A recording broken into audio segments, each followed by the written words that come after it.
Welcome, my fellow brothers, on Rival Hammer. Et salut à tous les amis, salut à tous et bienvenue sur Rural Hammer, le podcast du wargame à l'ancienne. Un podcast qui est en plein dans un petit cycle thématique consacré au jeu narratif. Le jeu narratif, en gros, l'alternative au jeu normal, au match play, globalement l'alternative au jeu qui nous gonfle.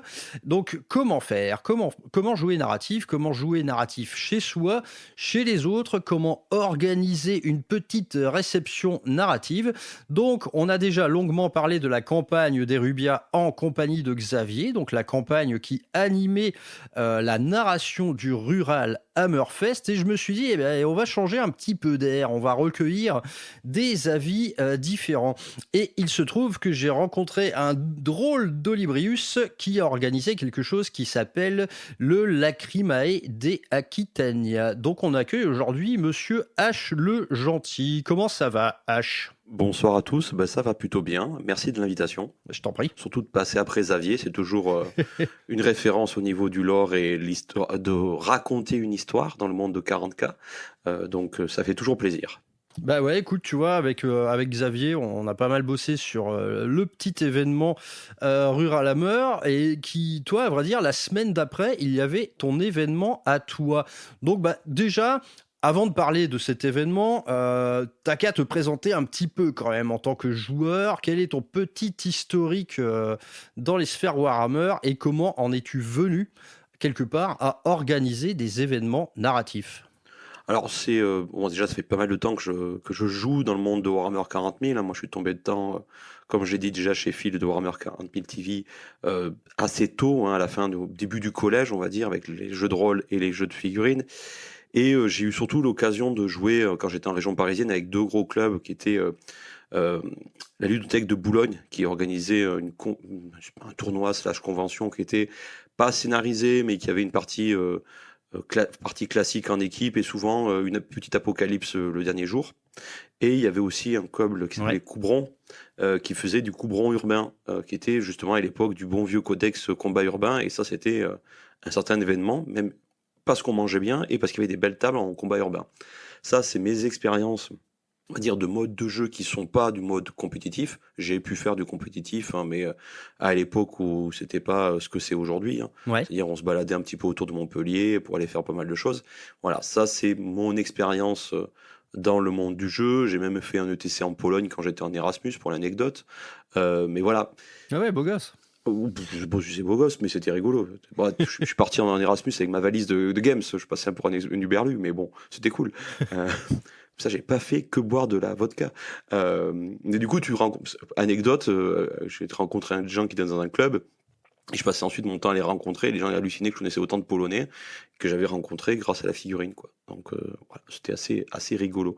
Donc ça, c'est comme ça que je suis rentré dans le monde de 40K et la partie jeu, on va dire. Et aujourd'hui, pourquoi j'aime bien j'organise des éléments, parce qu'en fait, je suis rentré dans plusieurs associations sur Bordeaux, parce qu'aujourd'hui je suis sur Bordeaux, qui sont la Guilde et l'association Historine. Et moi, j'ai toujours voulu organiser des événements et des choses. Et c'est un peu comme ça, c'est un peu de manière aléatoire que c'est né, parce que la Guilde fait un événement par an qui s'appelle le GuildCon, avec multi-jeux, et vu que j'étais un des quelques joueurs 40K, ils m'ont dit, mais tu voudrais pas organiser quelque chose? Je fais oui, pourquoi pas. Organiser un truc mode ETC, c'est pas mon truc, parce que ça me parle pas, je connais pas assez bien les règles, voilà, tout ça. Et mais je voudrais faire autre chose. Donc je suis parti sur cette idée. Cette autre chose, c'est devenu la Lacrimae d'Akitiana. Et l'idée, c'est d'avoir une campagne narrative. Alors une campagne, c'est un grand mot, hein, mais une histoire en tout cas, des parties qui suivent dans une histoire, dans un monde qui reprend des références à la région de Nouvelle-Aquitaine, hein, avec même des personnages historiques et qui sont des héros. Voilà, ça c'est un peu le concept de la convention, avec plusieurs jeux, et moi j'occupe vraiment la partie de 40K, et dans cette partie de 40K, j'ai vraiment voulu avoir ça. Et c'est vrai que la Lacrimae de Aquitiana, c'est une histoire qui se suit, en fait. C'est ma 5e date, là, aujourd'hui. On a fini, voilà, 5 ou 6e, je sais plus, j'ai un doute, tu m'as posé la question tout à l'heure hors micro, j'ai maintenant un doute, faudrait que je vérifie. C'était la 5, il me semble. Ouais, ça doit être ça. Voilà, l'idée est partie de là, c'est proposer quelque chose autour de 40K qui soit pas de l'ETC, et profiter un petit peu de tout le matos que j'ai et l'envie de raconter une histoire. Voilà l'élément déclencheur pour commencer. Après, on peut discuter des moyens que j'ai mis en place pour y arriver. Ouais. Il y a un des points clés quand même là-dessus, c'est pour moi en tout cas, je sais que toi pour le Rural Hammer Fest, tu t'es accompagné aussi d'autres bénévoles autour de toi, mais avoir une asso qui te soutient. Ouais, on n'était pas bien nombreux, mais j'avais quand même de solides coups de main, ouais. Toi, est-ce que c'est le Lacrimae de Aquitania, est-ce que c'est ton bébé ou du coup, est-ce que c'est un projet à plusieurs mains? Alors c'est les deux, mon capitaine. Comme tous les événements, tu peux pas le faire tout seul. Je vais pas parler des tables et des parties. Il faut que tu aies des bénévoles qui s'occupent de la nourriture, de monter les tables, tout ça. Pour moi, c'est important d'avoir une asso qui s'en occupe pour que tu fasses autre chose, toi. Moi, sur la partie Acrimae de Aquitania, chez Hugo, c'est un de mes copains qui m'aide dans la partie règles, relecture de règles, relecture de listes d'armées et correctif sur des scénarios et arbitrage sur des points de règles. Tu vois, quand il y a une question en disant est-ce qu'on peut faire comme ça, comment vous voyez la chose, Ouais. j'ai Hugo qui m'aide. Donc lui, il m'aide vraiment sur le jour J et la préparation d'avant. Mais tout le reste, la création des scénarios, la logique scénaristique. Alors quand je dis scénaristique, ça veut pas dire que chaque bataille se suit, mais une certaine cohésion entre ça et différentes animations que j'ai mises dans les parties, c'est Giacomo qui les ai construits en fait aujourd'hui. Les tables, 95% des tables, c'est moi. Quelques pièces qui sont prêtées par les copains et aussi des tapis. Ouais. Pas avoir autant de tapis. Là, c'est Phil de 40 000 Wargamer TV qui me prête pas mal de tapis aussi. Ça permet de mixer les tables. Ouais, ça c'est cool, hein. Il fait partie de tes sponsors du coup. Ouais, on va parler de sponsor. Ouais, c'est tout à fait ça. C'est nécessaire en fait, parce que en tout cas, moi, je suis quelqu'un qui travaille souvent sur ces projets-là assez seul, hein, mais j'aime bien avoir le retour des gens. Moi, il y a un point qu'on pourra aussi discuter, c'est l'après-convention. Ouais. Parce que t'as tout. Là, on va pouvoir parler de tout ce qui est l'avant, tout ce qui va être pendant les ventes, et il y a aussi un point qui est hyper important, c'est l'après-convention. Et là, tu te rends compte que c'est là où il y a le plus d'éléments intéressants à voir. Voilà, donc moi, si j'ai un premier conseil, c'est de pas partir tout seul, même si vous êtes un gros bosseur, parce que vous allez voir que dans l'event que vous allez gérer, il y a la salle, il y a les logistiques, il y a le Miami Ham du midi. Ça, c'est un point ultra important. On en déconne souvent. Je veux pas proposer. On a dit qu'on arrête de proposer des boubounes. C'est plutôt pas mal pour la blague. Mais je sais que toi, tu as proposé un barbecue. Ouais, il y a eu une sinistre histoire à base de boboon là. C'était au French Wargame Day, je crois. C'est ça. Voilà. Bon, c'était la blague. Voilà, ils ont pas eu de chance, les pauvres. Mais voilà, c'est un point important parce que tu vois, malgré tout, les gens s'en souviennent. Donc moi, j'ai commencé pour ce projet-là à partir d'une histoire. C'est-à-dire, voilà, je veux raconter une histoire qui se passerait dans un monde qui ressemble à la région de Nouvelle-Aquitaine. Bon, voilà, ça c'était mon pitch de base. Ouais. Après, il me faut un méchant, il me faut un élément déclencheur qui soit un peu générique pour tout le monde. Et à partir de là, je me suis dit, bon, une espèce de truc avec une Nurgle, c'est assez facile à mettre en place. Il faut pas que ce soit un monde important. Tu vois, c'est pas Necromunda, c'est pas Armageddon, ça se passe nulle part en fait. C'est un coin perdu de la galaxie, ça intéresse personne et ça se passe nulle part. Ça permet de te faire un petit peu ce que tu veux dans ton histoire. À partir de là, je dis bon, ok, si c'est à la région de Nouvelle-Aquitaine, c'est quoi l'économie? C'est un monde agricole. Qu'est-ce qu'ils font? Ils font du rouge. Voilà, off. Voilà, référence au pinard à Bordeaux. Ça, c'est assez facile. Et après, tu te dis, ouais, mais pourquoi il y a une maladie de Nurgle qui s'est mise sur place? Tu te dis, ouais, qu'est-ce qu'ils recherchent à tous les châteaux bordelais? À faire le plus de pognon possible. Ok. Alors, qu'est-ce qu'ils font? Ils mélangent le pinard? Fait non, ça va pas aller. Ah, ils boostent trop la production et ils font faire venir des ouvriers agricoles constamment. Je me dis, ouais, voilà, et c'est parce qu'il y a eu trop de population maltraitée, tout ça, qu'il y a une espèce de maladie qui s'est créée. Voilà, mon idée, elle est partie de là. Pitch assez sympa, moi j'aime bien, c'est quand l'aspect régional s'en mêle un petit peu, quoi. C'est toujours cool, hein. Voilà, et donc ça part le point. Donc je pense que, tu vois, quand tu pars de ce type d'événement, d'avoir un collectif qui va pouvoir gérer tous les trucs qui sont autour, avoir une idée simple pour pouvoir se lancer, pour dire voilà, ça c'est mon socle, dans lequel tu vas pouvoir aussi rentrer tout ou partie de toutes les factions aussi. Parce que ça, c'est une vraie problématique dans 40K, parce que tu as quand même un nombre incalculable de factions. Et est-ce que tu fais le choix d'interdire des factions ou pas? Ça, c'est un vrai choix. Moi, j'ai fait le choix d'interdire que 2 factions. On en parlera après. Mais sinon, toutes les autres sont autorisées parce qu'en fait, il y a un triptyque qui a ce que je vais qualifier de loyaliste, qui sera impérial et allié aux impériaux. Il y a les chaoteux, au sens large du terme. Et dans les chaoteux, je mets aussi de l'Eldari, parce que bon, des fois, l'Eldar n'est pas d'accord avec ce que fait l'Empire. Et j'ai une faction, le dieu à 5 bras, non à 4 bras, excuse-moi, qui est tyrannide / culte généstellaire / garde impériale rebelle. Voilà, ça me permet d'avoir ce triptyque-là et de pouvoir ensuite aussi rééquilibrer les équipes. Parce que c'est aussi un event que je veux en mode équipe. Je le fais en mode équipe comme toi, tu as pu un peu le faire, parce que ça permet, je pense, d'équilibrer. Parce que je sais pas, pour toi, pourquoi t'as fait un mode équipe, toi, pour le rural? Ouais, c'était quasiment du full 2 versus 2, ouais. Et ils en ont pensé quoi, toi, les joueurs? Parce que moi, je trouve que c'est quand même assez cool. Parce que tu as toujours chaque fois 2 caractères enfin 4 caractères autour de la table et ça crée un peu d'animation. Je trouve ça plutôt intéressant, déjà. Ah oui, ouais, complètement. Je pense que le 2 versus 2, c'est le format fun par excellence, quoi. Déjà, ça permet aux gens de venir avec des listes plus réduites. Logistiquement, tu vois, voilà, se trimballer 2000 points, c'est pas forcément donné à tout le monde. En plus, nous, on veut des armées full peintes, tu vois. Et surtout, c'est vraiment l'élément clé qui va te permettre de varier les match-up au maximum. Et puis, en fait, même au sein même de la narration, du 2 versus 2, c'est souvent utile. Tu vas pouvoir faire des alliances, on va dire, obvious, comme, ok, il y a 2 joueurs ultramarines, évidemment, qui vont jouer au moins une fois ensemble. Enfin bref, en fait, tu as une latitude totale qui peut s'articuler autour de ce format-là, 2 versus 2. Et puis, autre élément non négligeable, c'est que ça demande moins de tables également, quoi. Donc, je pense que pour ce genre d'événement, ouais, c'est le format star, hein, un petit peu. Ouais, je suis vraiment d'accord avec toi et surtout, tu as touché un des points, hein, ça demande moins de tables. Hein, parce qu'une fois que moi, je suis parti de l'idée de, ok, j'ai des bénévoles, une asso qui va m'aider à gérer tous les trucs qu'il y a autour, j'ai mon histoire, euh, j'ai le format, comme tu le dis, 2 versus 2, c'est plutôt sympa à faire. Ça te réduit vraiment les tables, ça te permet d'avoir des gars qui sont sur 1000 points, comme tu l'as dit. Je me réfléchis même à faire peut-être un chouïa moins que 1000 points.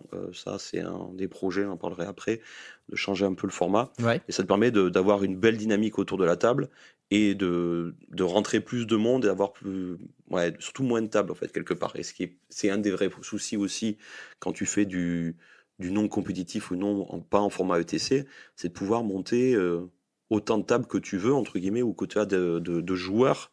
Ça, moi, aujourd'hui, moi, c'est 95% des tables, c'est les miennes, perso.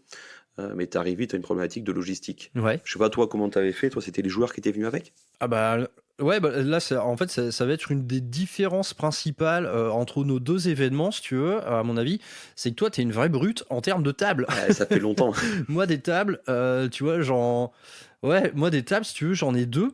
Et donc en fait pour le reste des tables de l'événement, eh ben ça s'est joué en mode auberge espagnole, quoi. C'est-à-dire que j'ai dit aux gens, vous me ramenez plein de trucs.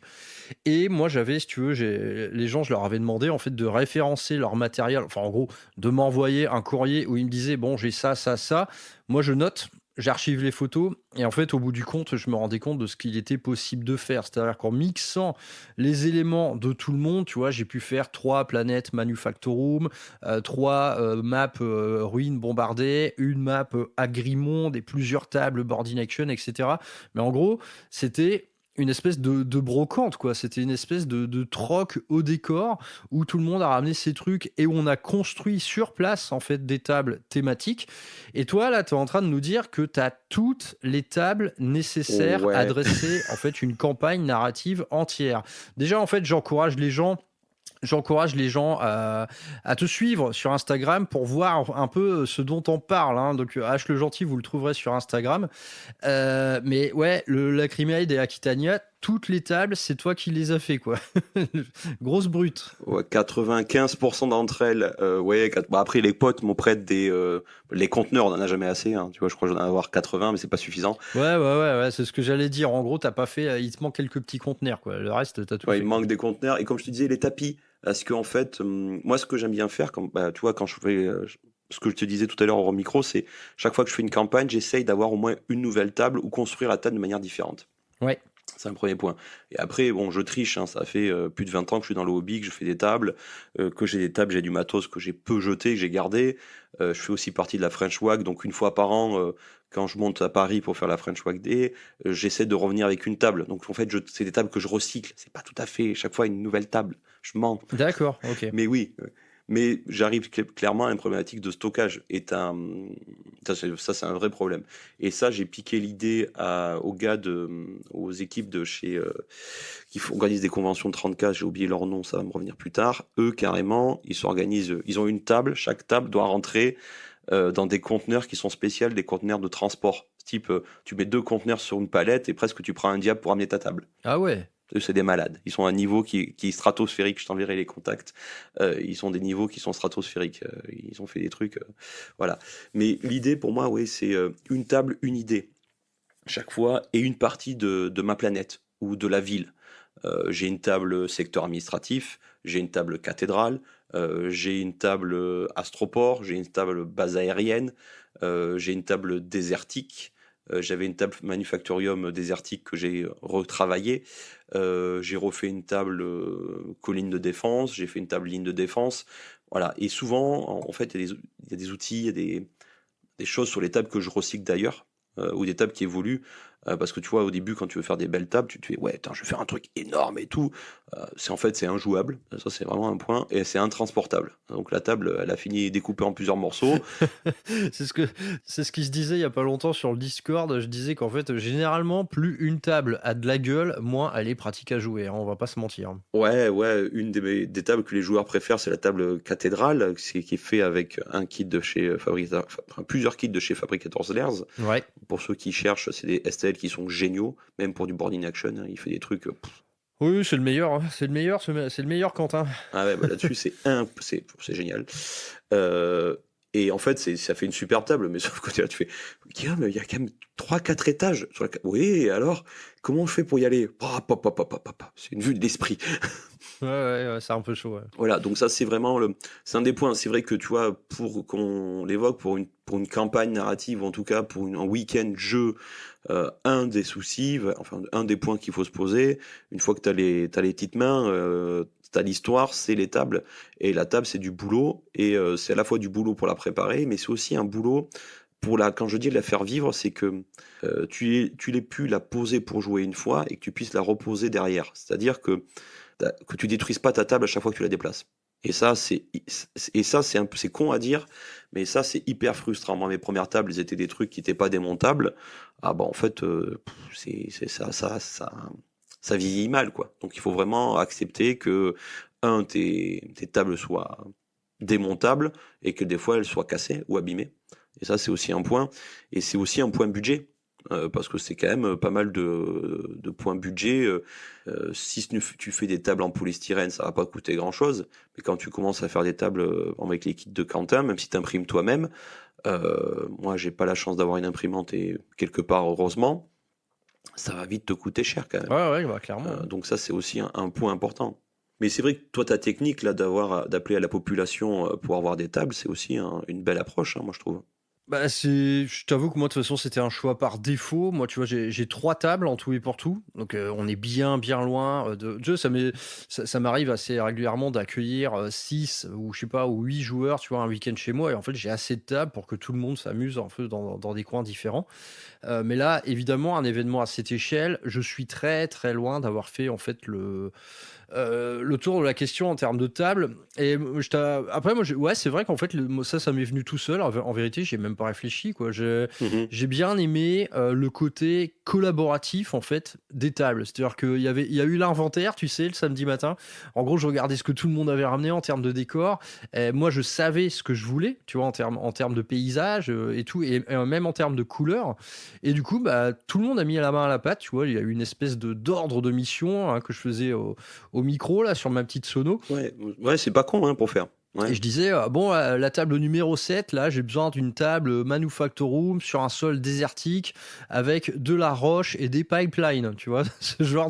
C'était ce genre de consigne un peu loufoque, mais en vérité, ça a fonctionné. Après, c'était sans doute un peu utopiste de ma part, parce que évidemment, tu vois, tout le monde ramène plein de décors, donc tu vois, s'il y a un trou du cul dans le lot, rien ne l'empêche en fait de faucher des trucs comme ça. Mais en vérité, bon là, on est souvent quand même entouré de gens de grande qualité et ça, je pense que ça a traversé l'esprit de personne finalement que ça puisse mal se passer ou alors qu'il y a un peu de casse matérielle et tout. Je pense que tout le monde a fait très attention en fait au décor des ordres quoi. Ouais, t'as plus souvent de la casse et tu repars. Moi, je sais que je repars toujours avec, bah, tu vois, quand tu gères un événement, on en parle après, tu fais la clôture. Ouais. Bah, tu vois, là, j'ai des poignées de dés. Je fais, mais les gars, avant qu'ils partent, c'est pas vos dés, non, c'est pas les nôtres. Ils sont 24, t'as récupéré 14 dés, c'est les dés de personne. Je fais, mais bon, Ouais, j'ai eu ouais, les dés, j'ai eu pareil, ouais. tu sais, voilà, c'est génération spontanée de dés qui sont nés sur la table. Tu sais pas d'où ils sortent. Ouais. Ça, c'est un truc un peu loufoque. Donc, ouais, voilà, donc cette partie logistique, il y a aussi un autre point qu'on n'a pas évoqué, mais qui va avec l'assaut, c'est la qualité de la salle. Ouais. Parce que tu as parlé d'un micro, ça c'est tout con à dire avant d'aller sur les règles et tout ça. Avoir un micro, quand tu dépasses 4 tables, c'est pas mal c'est quand même. indispensable. Avoir une vraie sono, ça change la donne. Ouais, puis surtout quand t'as des interventions à faire intra-jeu, quoi, si tu veux. Au bout d'un moment, voilà, quand tout le monde a fini son tour 2, t'as une intervention à faire, tu vois, il se passe un événement particulier. Si t'as pas une petite sono là pour faire une annonce bien épique que tout le monde entende, ouais, naturellement, c'est un peu mort, quoi. Ouais, parce que là, on va peut-être parler un petit peu de l'approche, je vais dire, ludique de la convention. Parce que toi, tu faisais vraiment des événements entre chaque table, c'est ça? Oui, il y avait pas de règle générale. En gros, il y avait des petits happenings, tu sais, des petits éléments particuliers. Certains, je les gardais pour moi ou juste pour une table, et d'autres, en fait, c'était des effets d'annonce collectifs, quoi. C'était de l'animation, en fait. C'est juste de l'animation, quoi, tu vois. Ah, t'as fait ton vendeur de Prométhéium, quoi, c'est ça. Il est bon, il est chaud. Exactement, ouais. J'ai fait du stand-up. Ouais, j'ai fait pareil pour la tireuse à bière. Voilà. Ah oui, autre point. Il faut une tireuse à bière. Oui, autre point important, il faut une tireuse à bière. Ah, regarde, et petite anecdote, je crois que je l'ai pas dit dans ma dernière émission, c'est que moi, tu vois, la tireuse, c'était ma principale source de revenus, en fait, pour être rentable et tout. Donc, tu vois, c'était 2,50 la bibine. Donc, au début, je fais le barman, quoi. C'est-à-dire, je récupère les jetons, je récupère la thune et je sers les bières. Au bout de 3-4 heures, j'en pouvais plus. J'en avais marre de servir des bières et j'avais plein d'autres choses à faire, en fait, quoi. Et je dis, bon, maintenant, la bière, c'est en libre service. Vous mettez vos billets là, vous prenez vos jetons là et vous vous servez, quoi. Ouais, c'est vachement bien d'avoir fait ça. Ça, tu vois, c'est le genre de truc que j'aurais pas pu faire si on était 120 personnes, hein. Oui, ouais, ça c'est. Après, quand tu arrives à ce chiffre-là, tu as d'autres problématiques. Oui, c'est clair, ouais. Mais c'est vrai que on pourra en parler à la fin. Le budget, c'est aussi un point clé quand même. Gardez-le en tête, hein, parce que vous avez beau être une asso, vous avez beau faire ça pour le plaisir, il y a quand même un point qu'il faut pas finir dans le rouge, hein, parce que sinon, il n'y a pas de V2 après derrière. Ça, c'est un point un peu important. Ouais, faut toujours être rentable, quoi. Gagner ou pas de l'argent, limite, ça passe bien derrière ça. Faut pas en avoir dépensé, voilà, sans petit retour, sans investissement, quoi. Faut au moins absorber les frais, quoi. Ça, je pense que c'est un point qu'il faut pas oublier. Donc, moi, c'est vrai que, tu vois, donc l'histoire, les tables, l'idée, c'est que j'ai testé plusieurs choses. La première année, j'ai voulu que chaque table ait chaque fois un scénario différent et que chaque scénario impacte le scénario suivant sur la table. Ouais, bah, en gros, ça, c'était le modèle Rural Hammerfest aussi, ouais, pour sa première édition, ouais. Ouais, mais ça, en fait, c'est quand tu es tout seul à le faire et quand tu veux des choses qui se suivent un peu. J'ai trouvé ça trop compliqué. Donc ça, ouais, donc ça, j'ai laissé un peu tomber aujourd'hui. Je suis toujours parti sur l'idée que chacun allait avoir des missions différentes, c'est-à-dire et chaque équipe ne jouera jamais sur la même table et chaque équipe ne jouera jamais avec les mêmes adversaires. Ça, c'est déjà mon objectif. Donc rien que ça, déjà, c'est chiant à gérer. Bah oui, parce que avant tout, toi, est-ce que tu décides de tes match-up, en fait? Alors, oui et non. Je les décide parce qu'en fait, finalement, vu que je te dis, il y a 3 camps dans mon histoire, hein. Ouais. Il y a les loyalistes, il y a les rebelles et le dieu à 4 bras. Selon l'équilibrage du nombre d'équipes, bah, si j'ai plus de chaoteux, bah, le dieu à 4 bras, il va être du côté, il va être dans la poule loyaliste. il commandera pas des loyalistes, il commandera que des chaoteux. Et si j'ai pas assez de chaoteux, le dieu à 4 bras, il passera de l'autre côté. Tu vois, j'essaye d'équilibrer pour avoir le même nombre d'équipes de chaque côté. D'accord, ouais. Ouais, ça c'est vraiment un point. Ok. Et l'idée, c'est que chaque équipe rencontre une équipe différente tout le long du week-end. Ouais. Voilà, il faut rencontrer des gens différents. Et je suis parti aussi sur un rythme un peu dense quand même. Je suis parti sur un rythme de, au total, 4 parties. Tu vois, 2 le samedi et 2 le dimanche. Ouais. 4 parties sur 2 jours. Ouais. Là, c'est plutôt intense, ouais. Ouais, ça c'est intense. Et ça, c'est. Je sais que toi, t'as fait moins.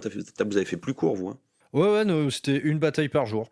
Tout simplement, mais là, moi du coup, les batailles à 2 versus 2, franchement, elles ont toutes duré 5 à 6 heures, quoi.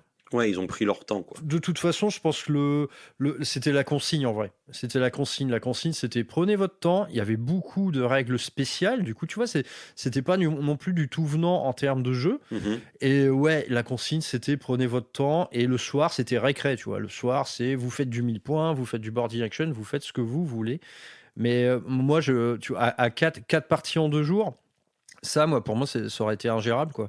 Moi, le but du jeu, c'était. Bah, en fait, j'avais une histoire à écrire. Et en plus que 2 rounds, bah, cette histoire sera devenue n'importe quoi, je pense. Ouais. Et c'est vrai que moi, j'ai pris le parti de m'inspirer de ce qui se faisait quelque part dans le monde quand même presque compétitif. Hein. Eux, ils peuvent monter jusqu'à 5 parties, je ne sais pas comment ils font. Mais l'idée est quand même là pour que les gens puissent se rencontrer. C'est vrai que moi, j'ai toujours l'habitude de faire quand même faire des grosses journées avec beaucoup de parties. Ouais. Ça, c'est un des points sur lesquels je pense que je vais travailler pour que on garde le rythme. Moi, ce que je te disais tout à l'heure hors micro, tout qu'on discutait, c'était souvent le dimanche, c'est compliqué de finir dans les temps pour pas que les gens soient stressés, parce que tu as des gens qui habitent pas à côté. Moi, je sais pas d'où étaient venus tes gens qui venaient de plus loin. Pour toi, c'était quoi? Il y a des gars qui ont traversé la France. Hein. Donc, après, honnêtement, personne ne m'a dit vraiment avoir d'impératif horaire. Je sais qu'il y en a qui habitaient pas à côté. Ils avaient beaucoup de routes dans la foulée. Mais le dimanche, on a commencé plus tôt, de manière à ce que je me dise, OK, normalement, à 16-17 heures, on était bon. Le samedi, en fait, ça a pris du temps tu sais, à monter les tables, tout le monde, bah, tu vois, tout le monde se présentait l'un l'autre, tout le monde surtout regardait les armées qui étaient exposées tout au même endroit. Donc le samedi, en fait, les gars, ils ont même pas commencé à jouer avant la bouffe du midi, quoi. Le lendemain, je leur ai dit, on se lève tôt, bande de feignasses, car briefing de mission à 10h pétante, et du coup, bah là, à 10h15, les gars commençaient à jouer. Donc naturellement, il y a eu une petite avance qui était confortable pour la suite, quoi. Est-ce que tu les as fait jouer le samedi soir, mais c'était plutôt jeu libre, c'est ça que tu disais, toi, le samedi soir? Ouais, le samedi soir, c'était jeu libre. Moi, le samedi soir, du coup, je devais réécrire en fait mes missions en fonction des résultats du jour. Et tout le monde a. Il y en a, tu vois, qui sont repartis plus tôt, voilà, il y en a qui étaient plus fatigués, il y en a qui sont restés jusque 3 heures du matin. C'était faites ce que vous voulez, quoi. Ouais, donc c'était vraiment plus récréatif que ce que j'ai pu faire, parce que c'est vrai que moi, je pars sur cette optique de 2 parties le samedi, 2 parties le dimanche. Aujourd'hui, les parties entre elles ne s'influencent pas, parce que c'était trop compliqué à gérer. Par contre, chaque partie génère des points, entre guillemets, et je fais un classement. Donc, c'est un classement par faction. Quelle faction a plutôt gagné? Il y a toujours des événements. Tu vois, lors d'un des premiers événements, il y avait une équipe qu'il fallait qui sauve le j'allais dire le commandeur, mais non. Le patron d'une planète impériale, ça s'appelle Un gouverneur. j'ai un trou de le gouverneur impérial. Tu vois, c'était du custodien avec je sais pas qui devait aller sauver le gouverneur impérial. En fait, il fallait fouiller des bâtiments et il s'est avéré qu'ils l'ont pas trouvé et que les bâtiments ensuite dans la mission suivante, vu qu'ils étaient infectés, il fallait qu'ils soient passés au napalm par d'autres gens. Donc on sait que le gouverneur, il a fini brûlé. Et cette histoire-là, je l'ai récupérée dans la convention suivante, parce que la planète est protégée par un champ de mine, et c'est le gouverneur qui a la clé pour désactiver le champ de mine pour que les gens quittent la planète. Ok. Donc voilà, tu vois, j'utilise plus entre chaque convention l'évolution de l'histoire. Et les 4 parties qu'ils font, c'est 4 phases de la même grande bataille qui va se jouer sur ce que j'appelle un cycle, en fait. Ouais, toi, t'es t'es plus dans l'idée qu'en fait, ce week-end entier d'affrontement, quelque part, il se résume à une seule et grande bataille, quoi. C'est un peu ça l'esprit, quoi. Ouais, quelque part, un mois, un grand moment de conflit qui ont lieu partout à peu près en même temps. Et l'idée, elle est là. Et D'accord. voilà. Donc c'est vrai que la première année, j'étais parti sur chaque scénario, chaque table a un scénario différent et impact à la table suivante, ingérable. C'était très cool, hein, mais bon, je passais des nuits blanches. Ouais, bah, la même, mec. Voilà. Ouais, mais non. J'avais fait, pour présenter les cartes, j'avais fait à l'époque, j'avais utilisé le petit logiciel pour faire des cartes Magic. Je sais pas si tu vois ce que c'est. Des applications en ligne pour faire des cartes Magic. Si, ouais, bah, d'ailleurs, j'avais eu accès à tes petites archives en la matière. Ah, ok, c'est avec ce logiciel-là, ouais, d'accord. Ouais, c'est avec ça que je l'ai fait les premières. C'est vrai que là-dessus, moi, j'ai affiché toute mon incompétence sur cette partie-là, un peu présentation. Je me suis un peu galéré sur Mini War, mais bon, bref. Ouais, C'est vrai que toi, c'était très joli ta petite présentation, quoi. C'est pas mal du tout, quoi. ouais, les premières, je les ai faites avec les cartes Magic et j'ai un peu galéré à copier et coller des images qui restaient sur des codex et tout ça. Et c'est vrai que maintenant, aujourd'hui, j'utilise l'application c'est MiniWar qu'elle s'appelle, ouais, pour faire des trucs. My Mini My War, ouais. MiniWar. Alors, c'est vrai que c'est pas toujours très évident à prendre en main. Ah ouais, moi, je trouve ça galère, ouais. Mais une fois que tu as compris. Ouais, une fois que tu as compris comment ça marchait, c'est pas mal. Ça permet surtout de formaliser les éléments. Puis c'est une production française, donc il faut soutenir la France. Oui. Mais non, ça t'aide pas mal. Je suis pas passé. Tu vois, il y a un truc que je voudrais pouvoir faire avec, et je sais qu'ils le font, mais c'est trop de boulot. Potentiellement, tu pourrais carrément inscrire tes joueurs sur My Mini War, leur donner, vous êtes la partie 1, Ouais. et eux, ils gèrent eux-mêmes les événements que tu as programmés. Ouais, j'ai vu ça. J'ai vu qu'en fait, ils faisaient un véritable document de campagne collaboratif. Mais là, ça implique que tous les participants aient un compte, s'inscrivent, etc., etc. C'est un gros bidule, hein. C'est un gros projet collaboratif, en fait, de rédaction, de graphisme, de tout. En tout cas, l'idée, elle est vraiment ouf, quoi. Mais moi, j'aimerais bien aller jusque-là dans le futur, parce qu'en fait, parce que j'ai eu du mal à organiser et à gérer les petits événements sur la table, je les ai enlevés aujourd'hui. Mais je me dis que vu que je connais mes tables, je sais à peu près les scénarios, on parlera un peu comment j'ai imaginé moi mes scénarios, je me dis, avec My Mini War, tu peux automatiquement que le joueur il gère lui-même sans que tu passes derrière la table pour voir où est-ce qu'il en est. Par exemple, si vous capturez la raffinerie, tu cliques j'ai capturé la raffinerie, et avec My Mini War, ça fait automatiquement, si vous l'avez capturé avec des troupes de ligne, je sais pas, j'invente un événement, tous vos véhicules peuvent relancer leur jet d'advance, ou un truc dans le genre, tu vois, ça peut être un bonus qui se déclenche tout seul. T'as pas besoin d'aller voir tes joueurs pour leur dire. Et ça, je trouve ça, Ouais. ça peut être un peu sympa pour rendre le truc un peu fun. Mais ça, je pense que c'est aussi un point qui est important, c'est comment tu présentes les différents scénarios. J'ai eu le plaisir de lire un petit peu ce que vous avez fait. Toi, tu les as imaginés comment, ces scénarios? Honnêtement, en fait, tout venait du lore, quoi. Tout venait du lore, c'est-à-dire j'avais les histoires de Xavier. Ouais. Ensuite, on discutait en fait de comment ça s'incarnait sur une table, quels étaient les enjeux en place. Et, à vrai dire, les règles de mission, elles avaient plusieurs incarnations. Il y en avait qui étaient entièrement narratives. Par exemple, tu vois, il y a une table en fait où c'était un affrontement qui avait lieu juste après un bombardement, par exemple. Donc ça, tu vois, ça a des implications en matière de visibilité, éventuellement des malus au tir, etc. Après, il y avait d'autres règles de mission où là, c'était mon job à moi seul, c'était dans des soucis d'équilibrage. Par exemple, quand j'avais une alliance SM d'assaut face à une alliance très forte au tir, du genre alliance Votan plus Tau, là, il me fallait en fait calmer le jeu durant les phases de tir du tour 1 et 2, sous peine de finir avec un vrai peloton d'exécution, quoi. Donc en fait, les règles spéciales, moi, elles me venaient toutes seules. Certaines étaient vraiment obvious par rapport au lore, et d'autres, en fait, étaient plutôt dans un vœu d'équilibrage. Et là, à vrai dire, dans ces règles-là, je réinventais pas la poudre, tu vois, c'est brouillard de guerre, pluie de merde, il fait pas beau, on voit pas bien.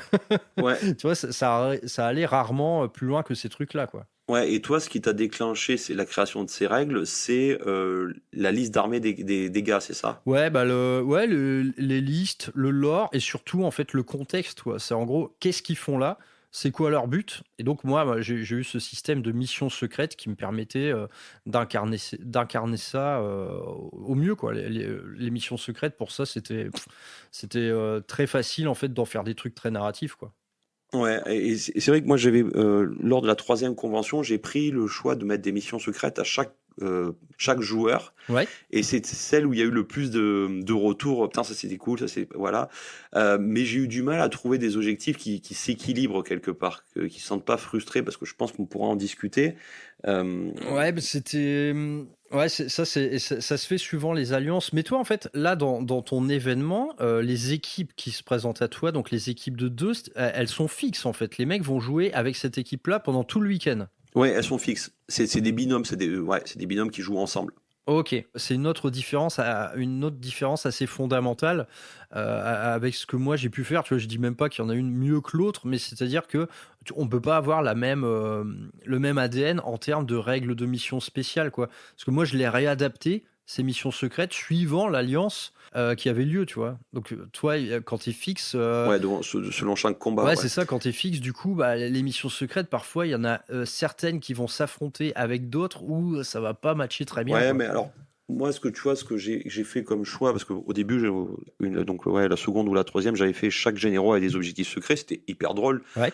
Tu vois, il y a un joueur Eldar Noir, sa mission secrète, c'est de connaître les missions secrètes de tous les autres joueurs. Ah, excellent, Et excellent. ce salopard, je sais qu'il a triché, il est allé piquer des fiches des autres. Mais c'est le jeu, Ok, ah putain, j'y ai pas pensé à celle-là, tu vois.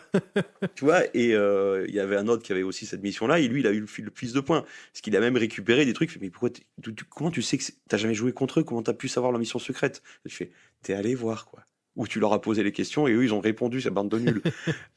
Et pour l'anecdote, ce joueur et son équipe, ils viennent depuis la première fois.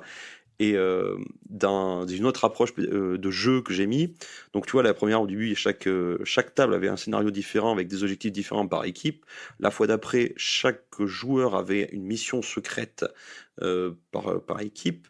Et après, je me suis mis à intégrer des héros. Chaque équipe avait un héros et le héros rapportait des points. Ouais. Et ça, c'est plutôt cool, tu vois. Le héros aujourd'hui, ça marche bien. Donc ça, c'est des héros c'est des personnages de ta création, ça? De la campagne. Ouais, c'est des personnages de ma création, par faction ou par grande famille, tu vois. Bon, je sais que le gars, il va jouer, je sais pas, garde impérial, et l'autre, il va être en allié Mechanicus. J'essaye de créer un personnage qui peut jouer un peu avec les deux. Ok. Et en fait, je suis parti un petit peu sur ce que Vincent avait dit à une époque. Je sais pas si tu avais suivi ce live. À un moment, il parlait des tables des héros avec ce qui se passe à ton héros après une bataille. Est-ce qu'il perd un bras? Est-ce qu'il devient manchot et tout ça? Ouais. Et du coup, je suis parti là-dessus. Je me dis, bon, quand tu vas filer un héros qui, grosso modo, est l'équivalent d'un maximum d'un capitaine à 100 points, t'es sûr qu'il va crever dans la partie. Mais je veux qu'il reste ce héros dans toute la campagne, pendant toute la convention, pendant tout le week-end, ou un petit peu, quoi. Comment je le fais vivre, entre guillemets. Du coup, ce que j'ai fait aujourd'hui, c'est que si le héros il tombe à 0 point de vie, il y a un tableau, tu lances un dé, et selon le résultat, il se passe quelque chose. Bah, il est juste blessé légèrement, il revient. Il est blessé gravement, il revient avec un point de vie en moins.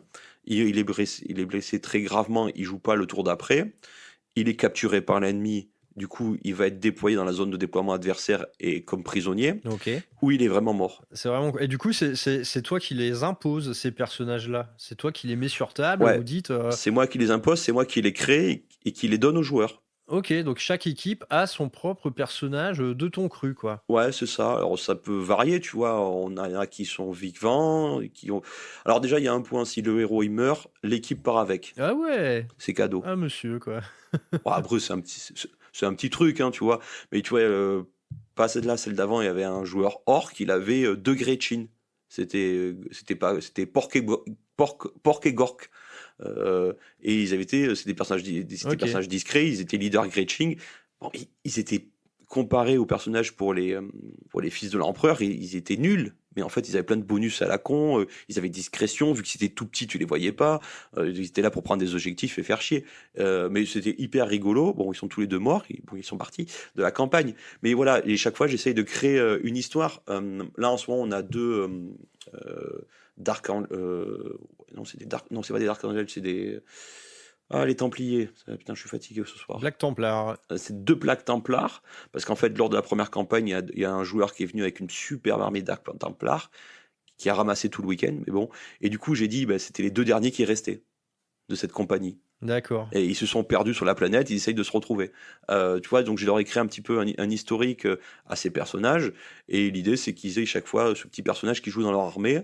Ce héros, lors de la première fois que je les ai intégrés, j'ai pas donné de bonus. Du coup, les gars, ils me disent, bah ouais, on a un héros, c'est un personnage secondaire, qu'est-ce qu'il amène? Et je fais, ouais, ok, vous avez raison. Donc la fois d'après, je leur ai donné des points de mission quelque part.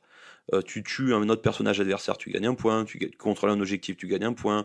Tu libères un autre prisonnier, tu gagnes un point. Tu tues un autre héros de la campagne, tu gagnes des points. Donc pour créer une dynamique pour ces héros, pour que tu le défendes, pour qu'ils survivent et pour que tu puisses aller le jouer.